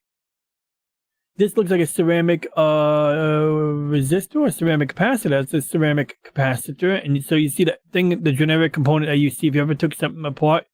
You see a lot of things that look like this. And then the guy manages to store it in the middle so that he can show you what's actually inside and, you know, give you like a description. So you got like electrodes, you got a ceramic disc. This is cool. An HDMI cable. Wow, it looks almost like an undersea cable. So I believe these outer wires are like almost like either path to ground or some kind of shielding. Yes, there's braided shield. Differential pairs. So sort of like Ethernet cable. So remember, guys. Ew, there's something sticky on this wire.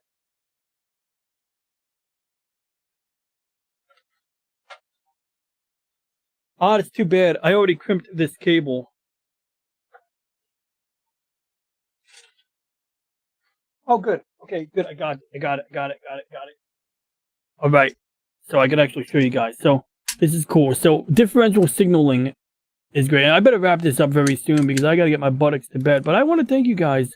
I had fun talking to you guys tonight. And if you guys want me to have a particular guest on next time, let me know. I tried to get Jason Fox on, but he was already on Ironcaster's show, so I didn't want to bug him. But yeah, if Jason Fox wants to be on again in the future, I'll check back with him again. Of course, I think Real Wade Gaming Nation will be on soon. I believe he's interested in being on after he gets back from vacation. But yeah, thank you, some person. This is a cool book. So differential signaling, it's basically the same reason XLR cables work. So on Ethernet cables, we have, the terminations on the end of the jack, right? You got the 8-pin.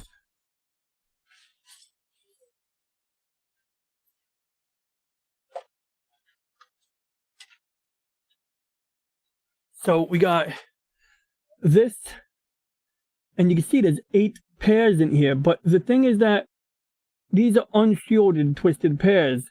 So unshielded cable would be susceptible to interference. So what they do is they use differential pairs. So essentially, like imagine the waves on an oscilloscope. Each of these wires has the waves at like the opposite pattern. And you could Google the word differential signaling. But the bottom line is that instead of shielding the cable, they're able to cancel out interference by having the wires in these neat little pairs like this. And this is why XLR cable works. This is why when you run a really long headphone extension cable, you get buzzing sounds. But when you run a really long XLR cable, you don't get interference on the line. It's literally because of this. That third pin on the XLR cable is basically the equivalent of having a twisted pair. So same thing with HDMI.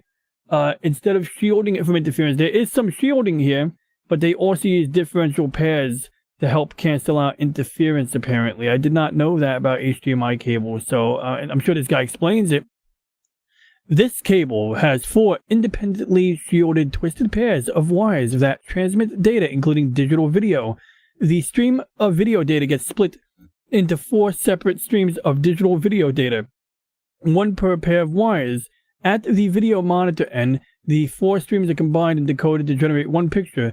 Other unshielded wires carry low-speed auxiliary signals to identify the make, model, and resolution of the display, or allow remote control of volume and other settings. The overall cable is shielded with layers of aluminum foil and a copper braid, just like when you do your hair. Actually, I've never braided my hair.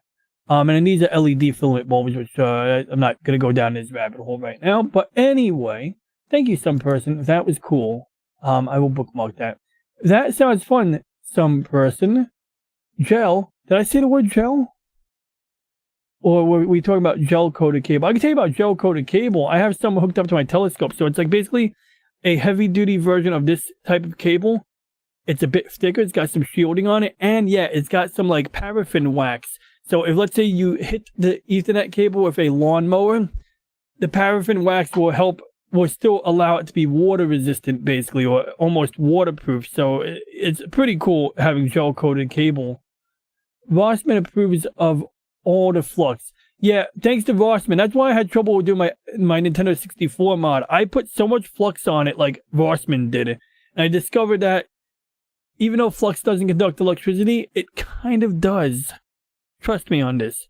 I think I covered this in a video, but I could expand on it at some point if that's interesting. Get an ad blocker. Yeah, but then YouTube will slow down my fucking emoji. I'm not even kidding, dude. When I had the ad blocker running, I wasn't even running the ad blocker. I literally installed an ad blocker and disabled like the ad blocker on 90% of sites, including YouTube.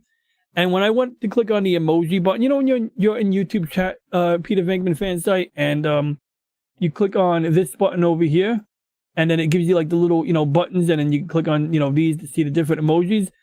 What would happen is these would load up one by one, like 1, 2, 3, 4, 5. I'm not even kidding. It would be that slow. And the minute I disabled that pop-up blocker, removed it, it suddenly was like that. It was insane. Now, I'm really behind on the chat here, so I hope I'm not like, lollygagging too much, but let's see if we can speed run through the chat right here. It didn't work. I blame Venkman. That works for now, although I wouldn't want to get on Venkman's bad side, Slim. By the way, I saw Slim. Yeah, I saw you. What did I see? I saw you at a friend's channel today. I saw you at VGM Oscillo. Now, that's a guy I need to get on this show. I need to get him on this show. Even though he never tunes into my show, I still want to get VGM Oscillo on. Actually, I'm afraid to get him on my show. I don't want to ruin his channel because I don't want to get him on my channel and then get him in trouble through guilt by association, if you get my drift, right? Because I do a lot of dumb shit on this channel, as you guys know. But yo, this guy is cool. You should check out his channel. He does like he'll basically like extract video game music from video game ROMs and remix it or make it into like tracks with the oscilloscope on it. It's great. And I do want to give a shout out to Jolly. He's one of the reasons why I'm trying to do different thumbnails. He was shitting on my thumbnail 2 weeks ago. Jolly was like, your thumbnail sucks. You'd have way more guests if you had a better thumbnail. And I was like, all right, Jolly, I'll get a new thumbnail. And then Jolly's like, no offense. Of course, I'm kidding. Jolly was very polite. Jolly simply said, Snowdub Jolly said, he said in a polite way, he said that you get a lot of viewership. You get a lot of views if you had, different thumbnails. And I agreed with him. I was not offended at all. He was kind to be like, oh, no offense. I was like, no, man. I appreciate the advice. I want honest advice, and you keep that honest advice coming. Like, you want to, even if like you don't know of a nice way. I mean, you said it politely, Jolly, but even if you don't have a nice way to say something, if you really hate my thumbnail, tell me. I need to know if my thumbnail sucks. But no, his feedback was actually very constructive, and I do appreciate that.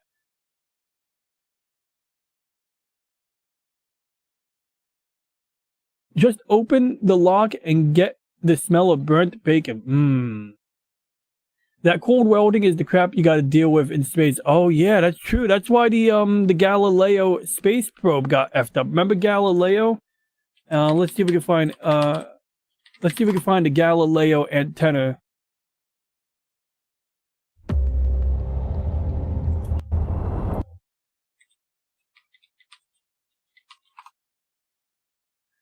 I hope I can find a video of the Galileo antenna getting stuck.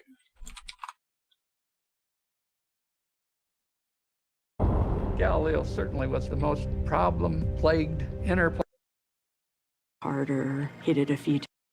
This software transformation was like So I just want to see the antenna fail. Okay, so that's so it was supposed to open up like an umbrella to be the high gain antenna. So imagine this antenna is like your high speed internet. For the end, let's make. Let's. So when they went to open the antenna, it got stuck, and it was literally because of what Slim is talking about, because of cold welding.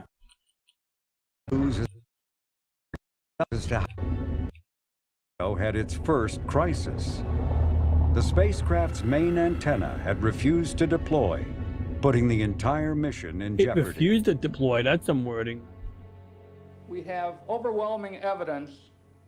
Yo, that the seriously, flight Slim. antenna is in this configuration. So yeah, that's literally what happened. The antenna got like this, and basically they couldn't get like a good broadband signal We as a had result. 3 stuck. So basically, they figured out some ways to apply data compression. They used stronger antennas on the Earth side, but it was basically because they had the Galileo probe in storage for an extended period of time after the Challenger disaster.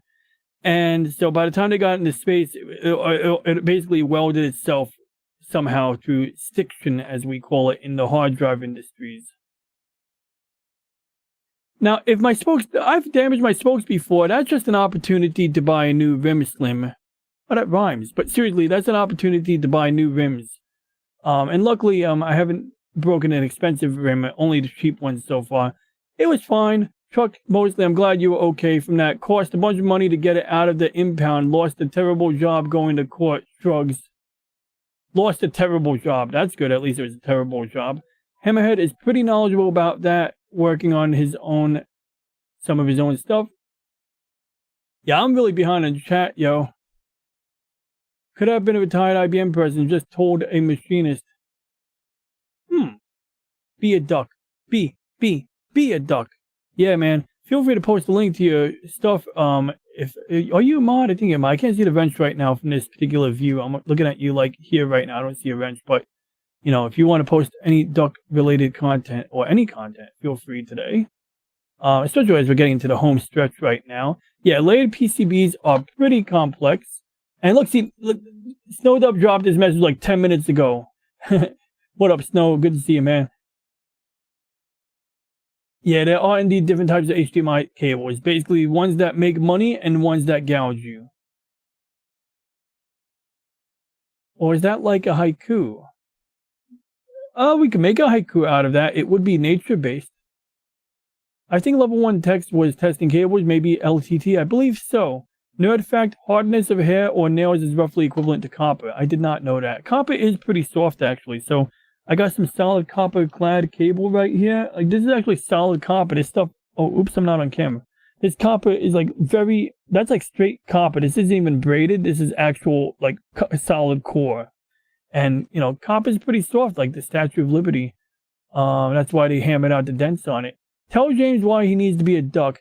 James, you need to be a duck because ducks... I forgot. Because they're good. Ducks are good.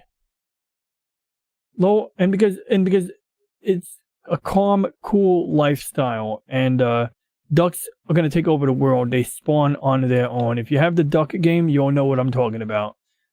I tried to give another puppet channel the same advice, and I was scoffed at. I'm gonna scoff at you right now. Scoff.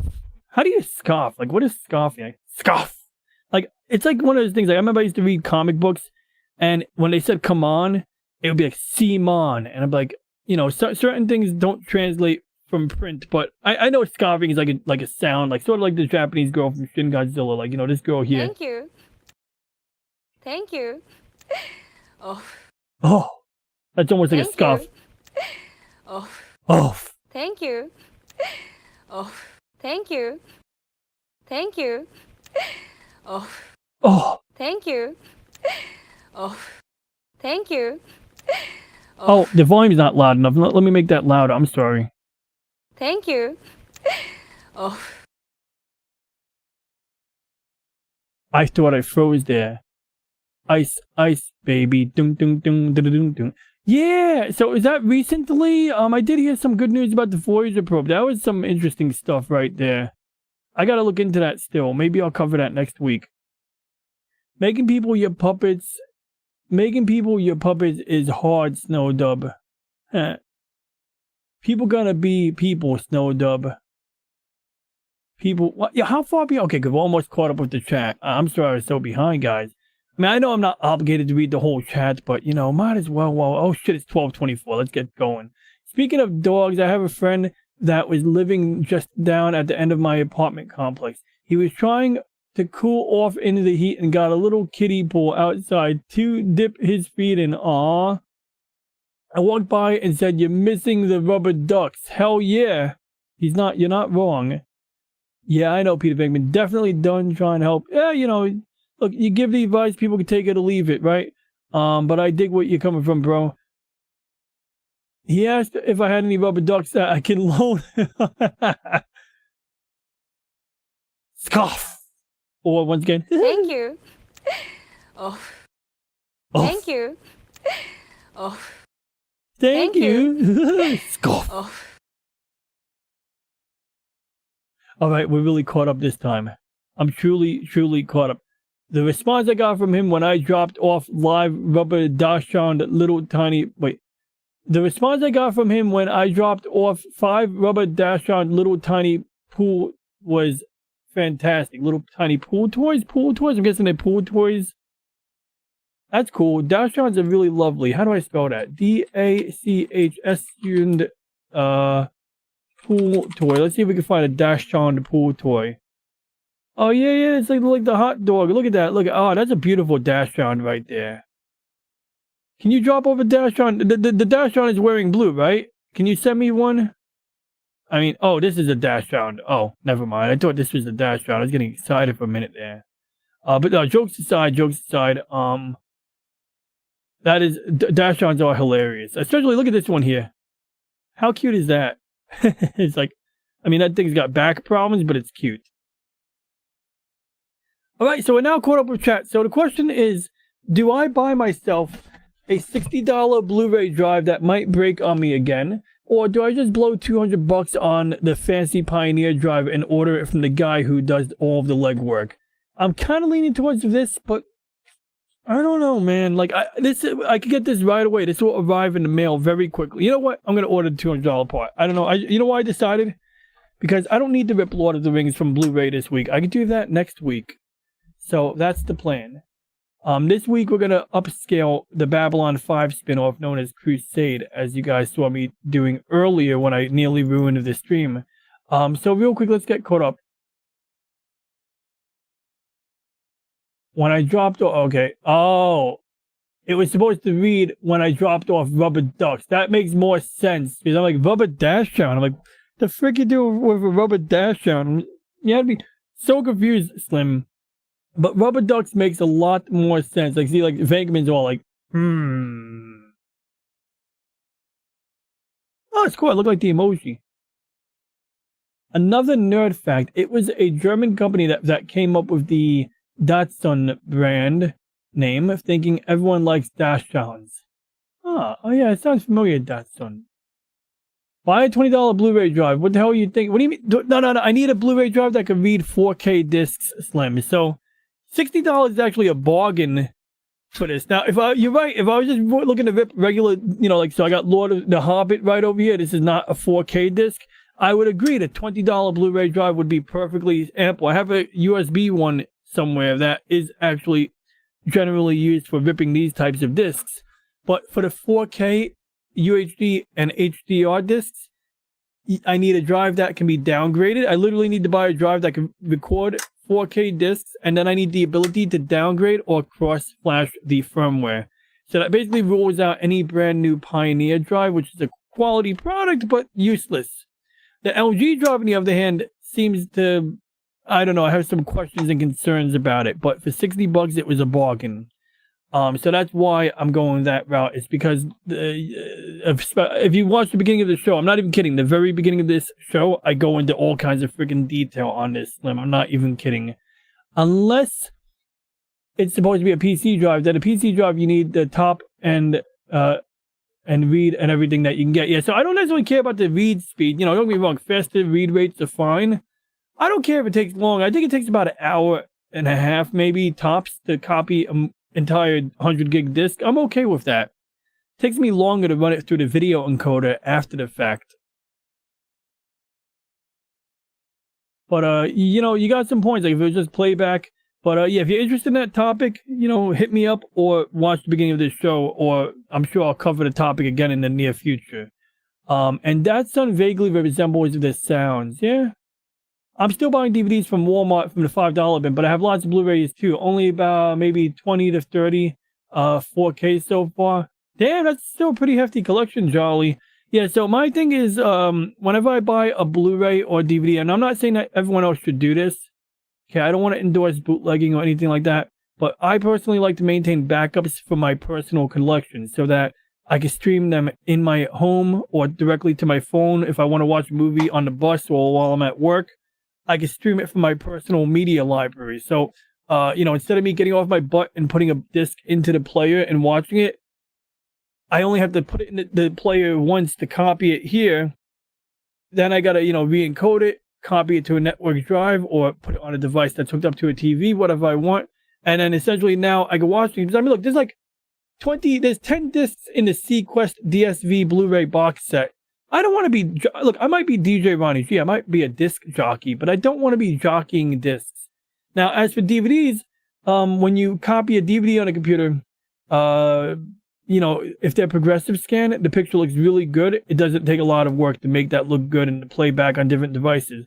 But some of the DVDs, a lot of them, like the Babylon 5 spinoff known as Crusade, that one, this is actually not progressive scan. This is interlaced. And so that's why at the beginning of the stream, I went, you know, my audio was literally out of sync because this program was using 100% of my CPU power to de-interlace and upscale this particular, you know, content here. But I'm a perfectionist or something, you know, I have a bit of an OCD problem, and it's like if I love something, I want to get it in the best possible, you know, quality I can, you know, maintain it in. I want to store it in the best possible light. Speed is not your problem. Oh, wait, let's see here where I got my DVD cheap too. Heck yeah.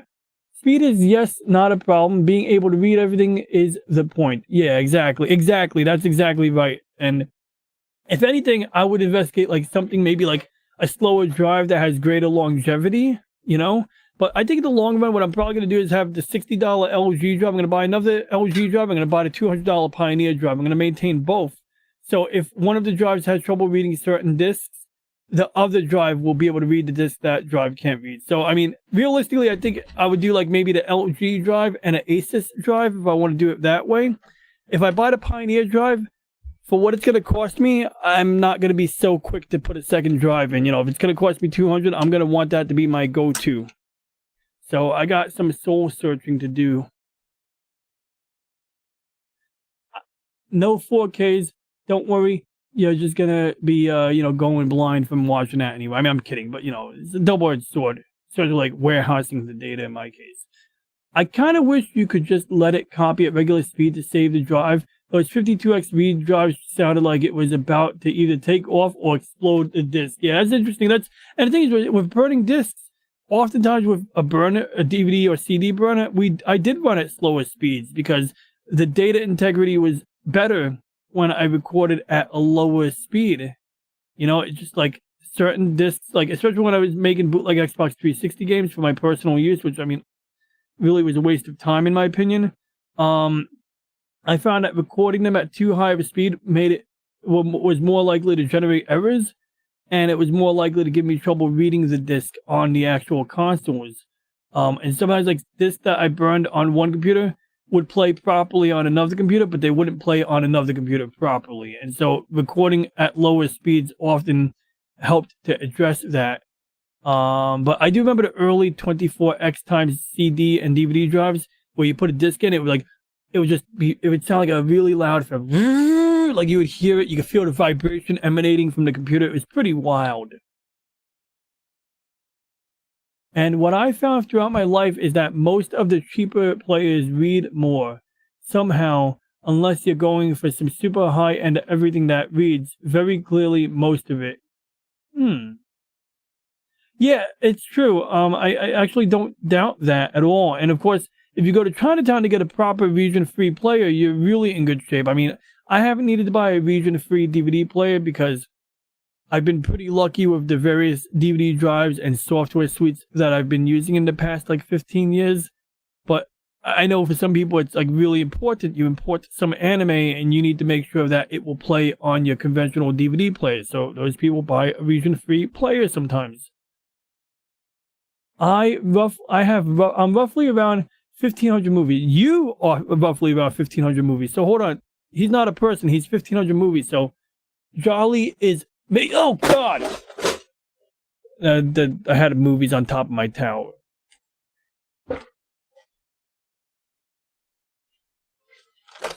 This is what I'm really worried about, yo. This made some ugly Okay. The ship is all right. Oh. That's what I was worried about, yo.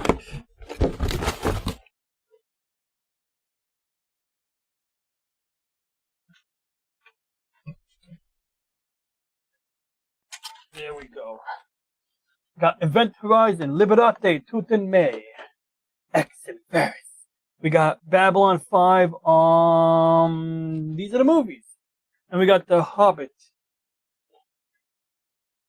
But yeah, these are on top of my tower because I intend on digitizing all of them for personal use. But this disc here has the Babylon 5 movies. So this is actually really relevant to the Babylon 5 fans. So if you want to watch Crusade, you need to start with, well, like if you know, after you finish the TV series, after you finish the movies that tie into the TV series, the next thing you would watch is A Call to Arms. This is the pilot episode to Crusade, basically. So you got A Call to Arms, then you got the entire first season of Crusade, and then unfortunately it ends after that unless you get into the novels.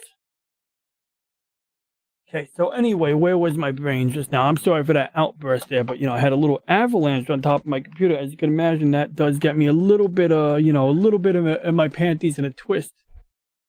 I'm missing a disc.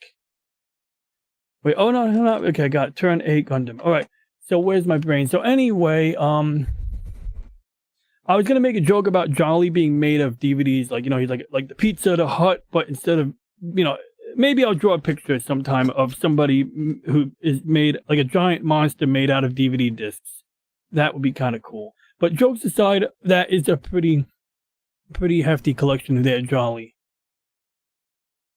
I want to hook my tablet up to the TV my mom gave me. It's not a smart TV, but it can be used as a computer monitor. Yeah, dude, couple of ways to skin a cat on that one. Like recently I bought a great dongle.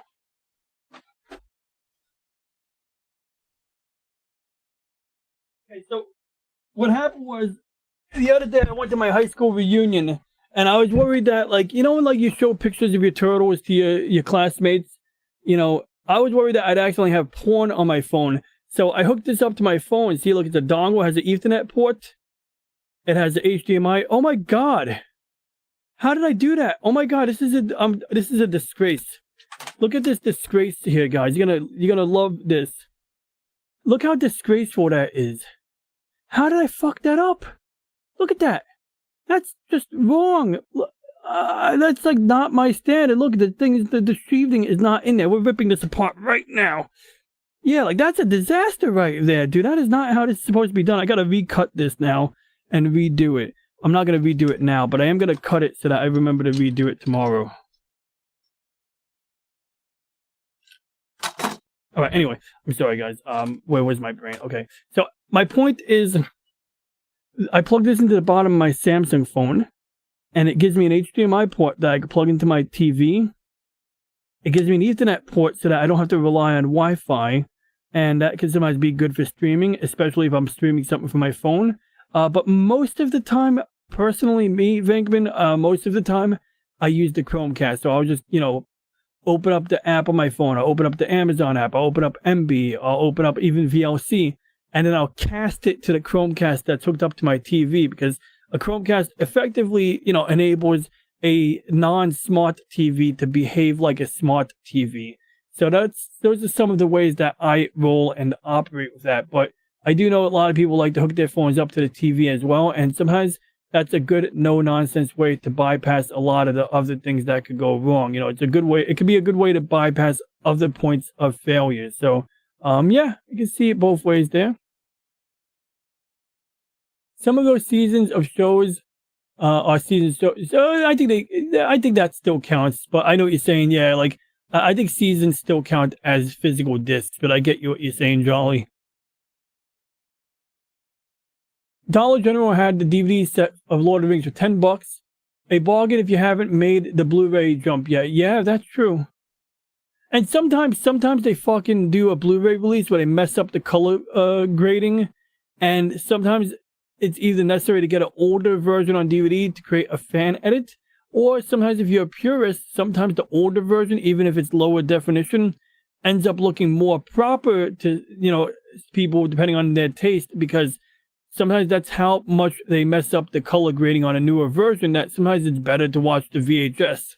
Sometimes, like for a while there were episodes of Babylon 5 that looked better on VHS than they did on DVD. Not always, but sometimes it was actually a reality that you could have a better viewing experience watching Babylon 5 on DVD. And luckily, in 2020, when they remastered the entire series and rescanned all of the film, that was no longer an issue anymore. Most of mine were VHS. Lots of copies of Ghostbusters. Oh my god, you're my hero. Dude, I wanted to be a Ghostbuster when I was a kid. Don't even get me started. Dude, like, I gotta go to bed soon, but don't even get me started on Ghostbusters. Like, I wanted to be a freaking Ghostbuster. I got a Ghostbuster firehouse, and I literally do. Next to the turtle tank, I have the Ghostbuster firehouse. I'm missing the doors, but I could probably 3D print replacement doors for the Ghostbuster firehouse. I also think I have the pole somewhere. I gotta find it. I misplaced it, but I believe I have the fire pole somewhere. So if I could find that, that would be really cool, because the action figures can actually slide down the pole, the fireman pole. Oh, that's cool. Animated Hobbit tapes. Drive speed is a joke. Drive read abilities is all I need. I would be happy with the original 1 to 2-speed disk drive that can read everything. It's a good point. Yeah, I mean, and there's times where that's valid. Like, I'd be happy with, like, both the slow drive and a fast drive, so that if this fast drive couldn't read everything, then I would use the slow drive for the things that the fast drive cannot read. But then everything else I would put in the fast drive. I'm still waiting for Ronnie to make a model of Paprika. Paprika, is that... that sounds familiar. Is that like a waifu?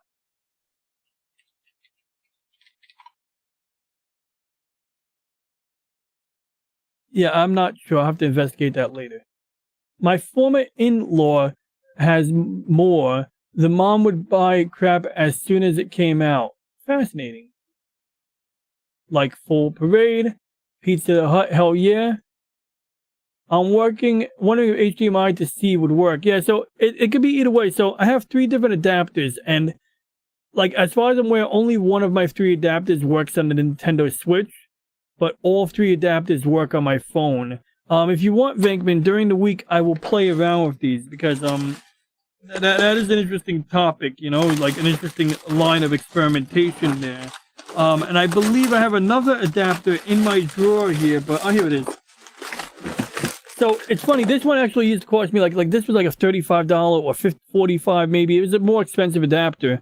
And this one here is like the new one. And basically these both do all of the same things, except this one has a gigabit Ethernet port on it, but they both have HDMI. This is something that, and this has a memory card reader. So the reason you'd buy this is you plug your charger into this, or you plug your charger into this port here. And so the idea is you plug this into like a MacBook or a phone, and then now this connection serves as the charging cable for your phone, and it also serves as a regular USB port, you know, hub, so you can plug in flash drives or external hard drives. You can plug an HDMI, you know, display into it. So that's what both of these basically can do. And so, like back when I used to use a MacBook as my daily driver, when I found one in the garbage, I would literally just keep a USB hub on my desk, plug in a single cable, and that would be basically my monitor, my network, my keyboard, my mouse, like everything would be like hooked up to one cable. And so it just made life a little bit easier, you know. I mean, aside from the Ethernet port, this one would actually be everything on one cable. This one I'd have to have a separate network adapter, but Anyway, I'm speed running because I really need to go to bed, I think. I'm having fun with you guys, however. Don't get your genital harness in a twist. From Agro Swallow narrates. Okay, good. We're at the bottom of the chat. Thank God. Switch to dong. Kind of sound like a bell if you say it right. Switch to dong. Kind of sound like a bell. Dong happens. Dong. Looks like the dong long. Looks like the dong is long enough for now. It might, Venkman. Yes, I agree. It might work. I mean, what, you know, if you, I don't know what kind of phone you have. If it's a Samsung, iPhone, LG, a turtle phone. I have a turtle phone. She has a turtle phone here. I have 3 different kinds of proton pack. Wow. I try and cycle which one I use per year. That makes sense. You got to be careful with that, you know, with the, you know, americium or the plutonium, whatever's inside. You got to be careful. I mean, it's a particle accelerator you're wearing on your back. You can't mess around with that. And you certainly should not cross streams unless you absolutely need to. Saw you were live, and the title, hope you have an awesome birthday. Oh, thank you. And if it passed, I hope you had a great one. Yeah, I had a good birthday. Like, my boss sent me home early. He was like, get the hell out of here. So I was happy. I was at work today, and I celebrated my nephew's birthday yesterday, so that was nice, too. You know, just being able to, you know, have a powwow with my young nephew, and he's 1 year old. But yeah, I appreciate that. Thank you very much, Look Kid at Sev. And I hope you are having a wonderful day and or evening as well. And I think that is the cherry on the top. I blame NYC. I blame NYC for a lot of things, all right? But I'm also sufficiently employed right now, so I'm a happy camper in that regard. So anyway, does anybody have any questions, ideas, concerns, anything like that? Let me know before I wrap up. Not giving enough of a care to Ronnie's channel. Well, you know, I just roll with it. I mean, look, it's good to strike a happy balance. I know I need to level up in quality to deliver a better experience before I can complain about a lack of viewership. So right now, I'm very grateful for each and every one of you viewers, because, you know, for what little I do, I feel that I'm getting a lot. And I'm very grateful for that. So you guys rock. And I'm just cleaning up my browser tabs real quick. Apparently I still have the Zoo Rangers on my top screen right now. Ronnie's bladder is going to pop. Let the guy go, Wiz. They used to call me the Wiz Kid because I had to go Wiz. You really just said that? By God, man. When the hell are you going to play another video game for all of us to see? I was supposed to play a video game today. I found a new mecha game for Nintendo Switch. Maybe I'll play that mecha game tomorrow. And if my friend Snacks and Friends is on tomorrow, I will play the game in the background of his channel, if he's on. I'm trying to find Snacks and Friends right now. Okay, good. Oh, good. I found his channel. So I should be streaming on Snacks and Friends' channel. I don't know who Noah Were 6 is, but apparently that's an alternate name for Snacks' channel. I mean, it's the right channel, right? I mean, that's Snacks' channel right here. Actually, is it his channel? This doesn't... Yeah, how does he only have... This is criminally underrated. How does he have less subscribers? There's some people who have more subs than me, and I don't... You know, I feel like I should have at least as many subs as people who have more than me. But in this case, this is somebody who should have more subs than I have. I mean, this guy actually does hard work. Like, I'm just jerking around right now. This guy does real work right here. I mean, he's got a fucking coach here, part of my language, you know? He had memes of destruction off 3 months ago with Coach Murphy. I mean, how is this guy only at 171? Yo, if you're not subscribed... now, yeah. I mean, look at, you got a bodybuilder here. This guy gives bodybuilding advice here. This is valuable bodybuilding advice, guys. We need to, you know, get more subs for our boy here. So please. Oh, you know what I forgot to do today? I have a reaction playlist that I didn't use at all today. Maybe we'll save it for next week. So anyway, I'm going to drag my ass to bed. Thank you, Jolly. That is the most correct link. I would go with Jolly's link just for internet security reasons. Although I was about to block my own link, so I'm just going to leave Jolly. Yeah, go with Jolly's link, please, because that just seems safer. I've been to NYC once. It was surprisingly bright. I didn't go outside though. Oh no, that was just the nuclear radiation from the nuclear flash. We get those once in a while to purge the city of, bad people like me. If you really want to go for it, be like me and try to find the most obscure, weirdest crap you can find for video games. Well, I found a couple of obscure games. Like I said, I found a couple of really bad games on Switch where you can't invert the Y-axis. Then I found a game where you can, where you can fly a mech. And that game was really cool. I look forward to playing some more of that. Yeah, that's the memes of destruction right there. He's a real gentleman and apparently is quite knowledgeable on physics, quantum physics, or some insane stuff, relativity and all of that. I used to do betas on my comp. I tried Silk Road once, was full of bots. betas. Is that like men who are, anyway, like beta males? No, I don't think that's what you meant. I'm trying to remember, beta versions of applications, software, beta version, like the early pre-release, early access. I remember that guy from a tiny channel. That's what she said. Yes, that was memes. And he's a big channel. He's a bigger channel than me. No, I don't know. I actually don't know how big his channel is, but he's a real gentleman and he gets around and it's nice. He's always a friendly face wherever I see him. So, yeah, he's a cool cat. He's almost as cool as Jolly. Betamax Video. Yeah. Oh, thank you, Jolly. That's what you meant.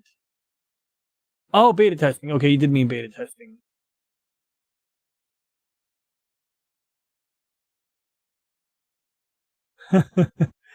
I wanted to buy some weed on Silk Road, but I was afraid to do it. A friend of mine did it that once, and he was like afraid that the feds are gonna show up.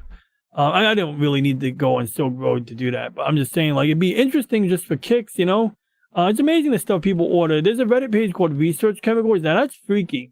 Apparently there's chemicals that people get fucked up on, but they're not actual drugs. They're research chemicals. But these are the type of things that probably could fry your brain or put you on a permanent acid trip, and maybe where you get like regular flashbacks just from sneezing the wrong way. So yeah, I wouldn't recommend research chemicals, but it is a thing. And I think with that, we're gonna wrap up here. He got to shut up quite a bit on the tiny channel. He got to shut up quite a bit. Also, rest in peace, another creator comment thread there severed. The Silk Road was a game. Oh, okay. You're not talking about the website where you ordered illegal things. You're talking about the game. Got you. Okay, never mind. I think you're talking about the Silk Road where people ordered drugs online that was shut down years ago.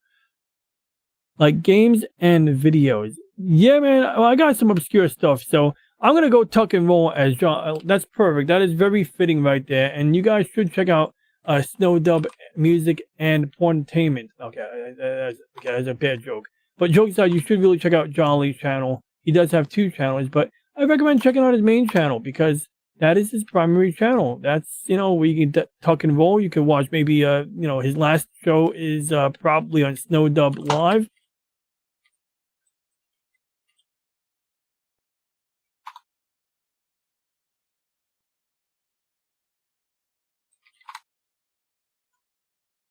Here we go. I got Snowdub Live right here. So if you want to watch replays of Jolly's live streams, that is Snowdub Live. He ain't got no feet though. Yeah, it's true. I did hear a rumor of that Jolly got no feet. I'd love all the street drugs for now, especially I'd avoid. Oh, okay, I misread that. I thought you said I'd love. I was like, whoa, that's dark. Let's rephrase that. I'd avoid all street drugs for now, especially pills and nitozines. I don't know what a nitozine is, but it doesn't sound any safer than the other stuff on the market. So I'm going to agree wholeheartedly that I would not be interested in, I would avoid all of the drugs on the street as well. I need to upload a few. I've been, yeah, me too. I just uploaded, I actually just recently updated my Monday show playlist. But it does need a little bit of work because, like, unfortunately, like, I was trying to put the videos that I thought people would be more interested in order. And what happened was, where the hell did I put it? Pardon my language.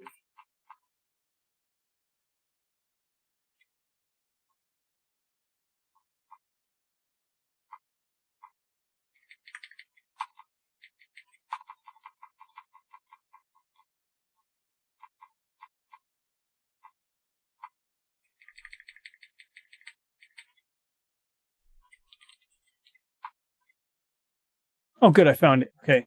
So I'm going to drop a playlist for the Monday show. Well, speak at a convention. And, he spends like fucking... I don't even know what the hell. Okay, you know what? I better update that playlist. Please don't share this playlist, guys. I need to update it because apparently the first video on the playlist is me just dropping F-bombs. So I want to clean that up, make it a little more family friendly. A doctor put out a warning video, not very... I mean, look, I get it. Like, a lot, like people who buy Oxycontins, which is already really bad on its own.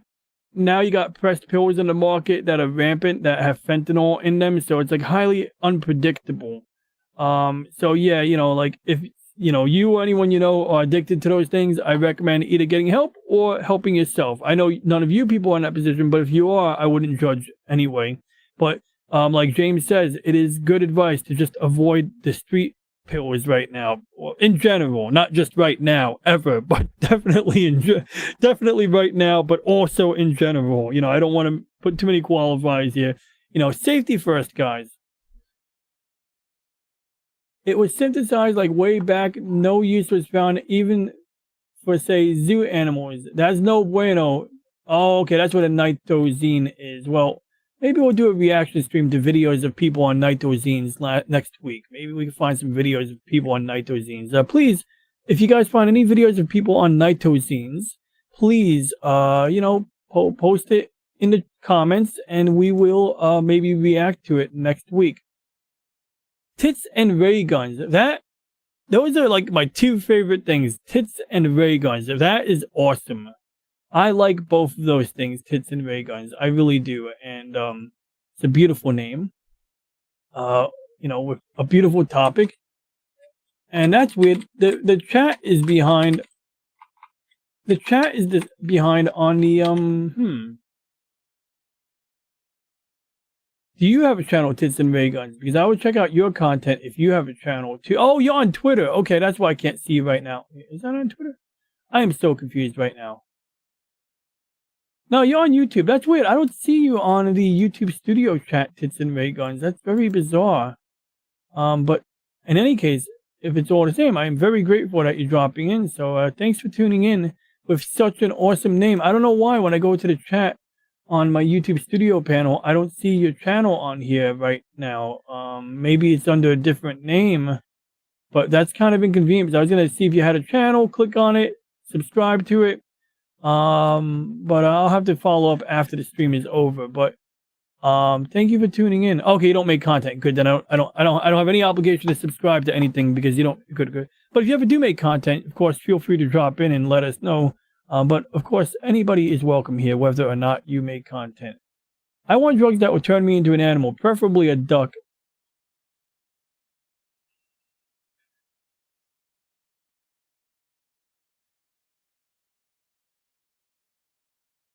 No worries. I don't think anybody... Oh, I see. Yeah. That's true. Well, I mean, we don't hate tits, but I understand. Rules is rules, or, you got the Puritan spirit in there. Maybe you'll be able to write a decent entertainment. We need it. Maybe. Well, between now and next week, I'll get my hands on some nitozines and we'll see what we can accommodate. Nah, I'm kidding. Jokes aside, don't do street drugs. And beyond that, if Snacks and Comics or Snacks and Friends does a build stream tomorrow, just scroll up into the chat. There will be a link to Snacks and Friends' channel. And you will potentially be able to see Punk Waddle, Snacks, Gator, and myself there. Not in any particular order. Also, I believe on Wednesday, Snow Dove Jolly will have a show, so I would recommend checking out his show. Of course, our friend Floral from Under a Rock has a show on Wednesday night, so, if you want a PG-13 hour and have a good time, I always love watching Wilton the Troll. He amuses the crap out of me. And beyond that, it's just nice to have Punk Waddle and Mrs. Flu, just a nice little get-together on Wednesdays. And Wednesdays are the beginning of my weekend. That's part one of my weekend, so it's part of my routine. Let's see here. You have to go to chat because... Oh, yeah, I said that. Oh, yeah, I see. Yeah. Okay, I know what I gotta click now. Okay. Subscribe. I think your friends are having a clip festival tonight, Ronnie. Uh-oh. Yeah, you know what? whatever. Let's just wrap this up before I dig myself a deeper hole. So for anybody who's watching on the replay, if you have any questions, comments, or ideas, please leave a comment. Please like and subscribe. And as soon as I find the video clip that I'm going to play as an introduction video, we are going to wrap up. So for now, I just want to thank everyone for tuning in. Unfortunately, I'm not going to read everyone's name in the chat tonight. I'm not as good of a man as Klobby, but in all seriousness, I think we caught up with the chat. I think everyone's gotten good attention. I appreciate each and every one of you guys, and I got to get my ass to bed. It's 1 a.m. So yeah, dude.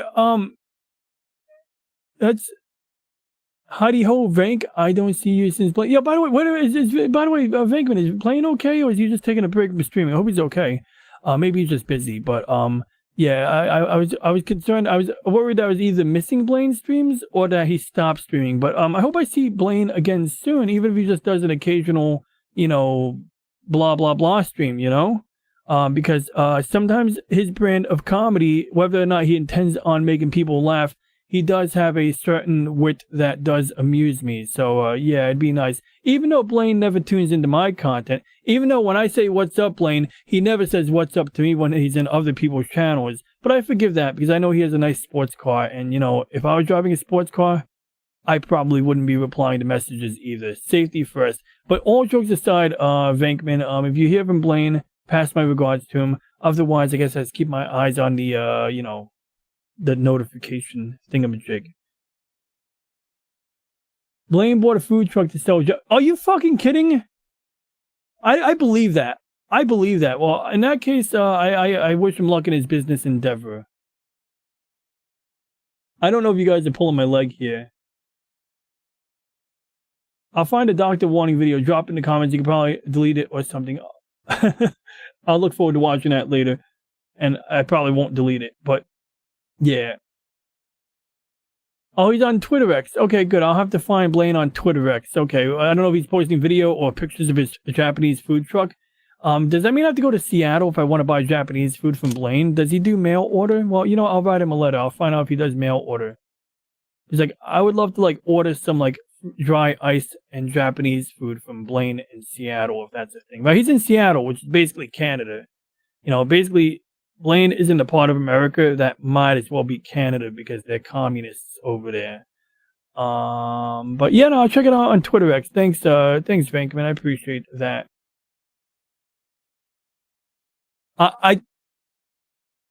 Number one, I don't think he's autistic. I think he's a spur. No, I'm kidding. But what the hell did I do? Yesterday I was doing something where I was spurging out. I was literally doing something, and I used the term spurging out. Oh yeah, when I was doing the video compression, I was telling a friend about the work I was doing with the filters, and I was like, yeah, man, I'm really spurging out on this. But I'm sure you're joking about Blaine losing to autism. I'm sure he's winning. See, he's on Twitter X. We're campaigning to save the lives of Japanese tourists. Alright, before I dig myself a hole, before I accidentally say something really stupid and get into another soundbite that will just, discredit me further, we really will wrap up. So once again, I appreciate each and every one of you guys. It was nice seeing some new names here, or names that I'm not accustomed to seeing regularly. It was very nice seeing Peter Venkman fan site here. And, of course, James, David Glenn, who I think went to bed already. I hope he went to bed. Anyway, let's wrap this up. So, yeah, once again, guys, thanks for watching. Please like and subscribe. If you have any questions, comments, ideas, or want to say anything in a comment, please leave a comment. And for now, we shall end transmission right after this introduction.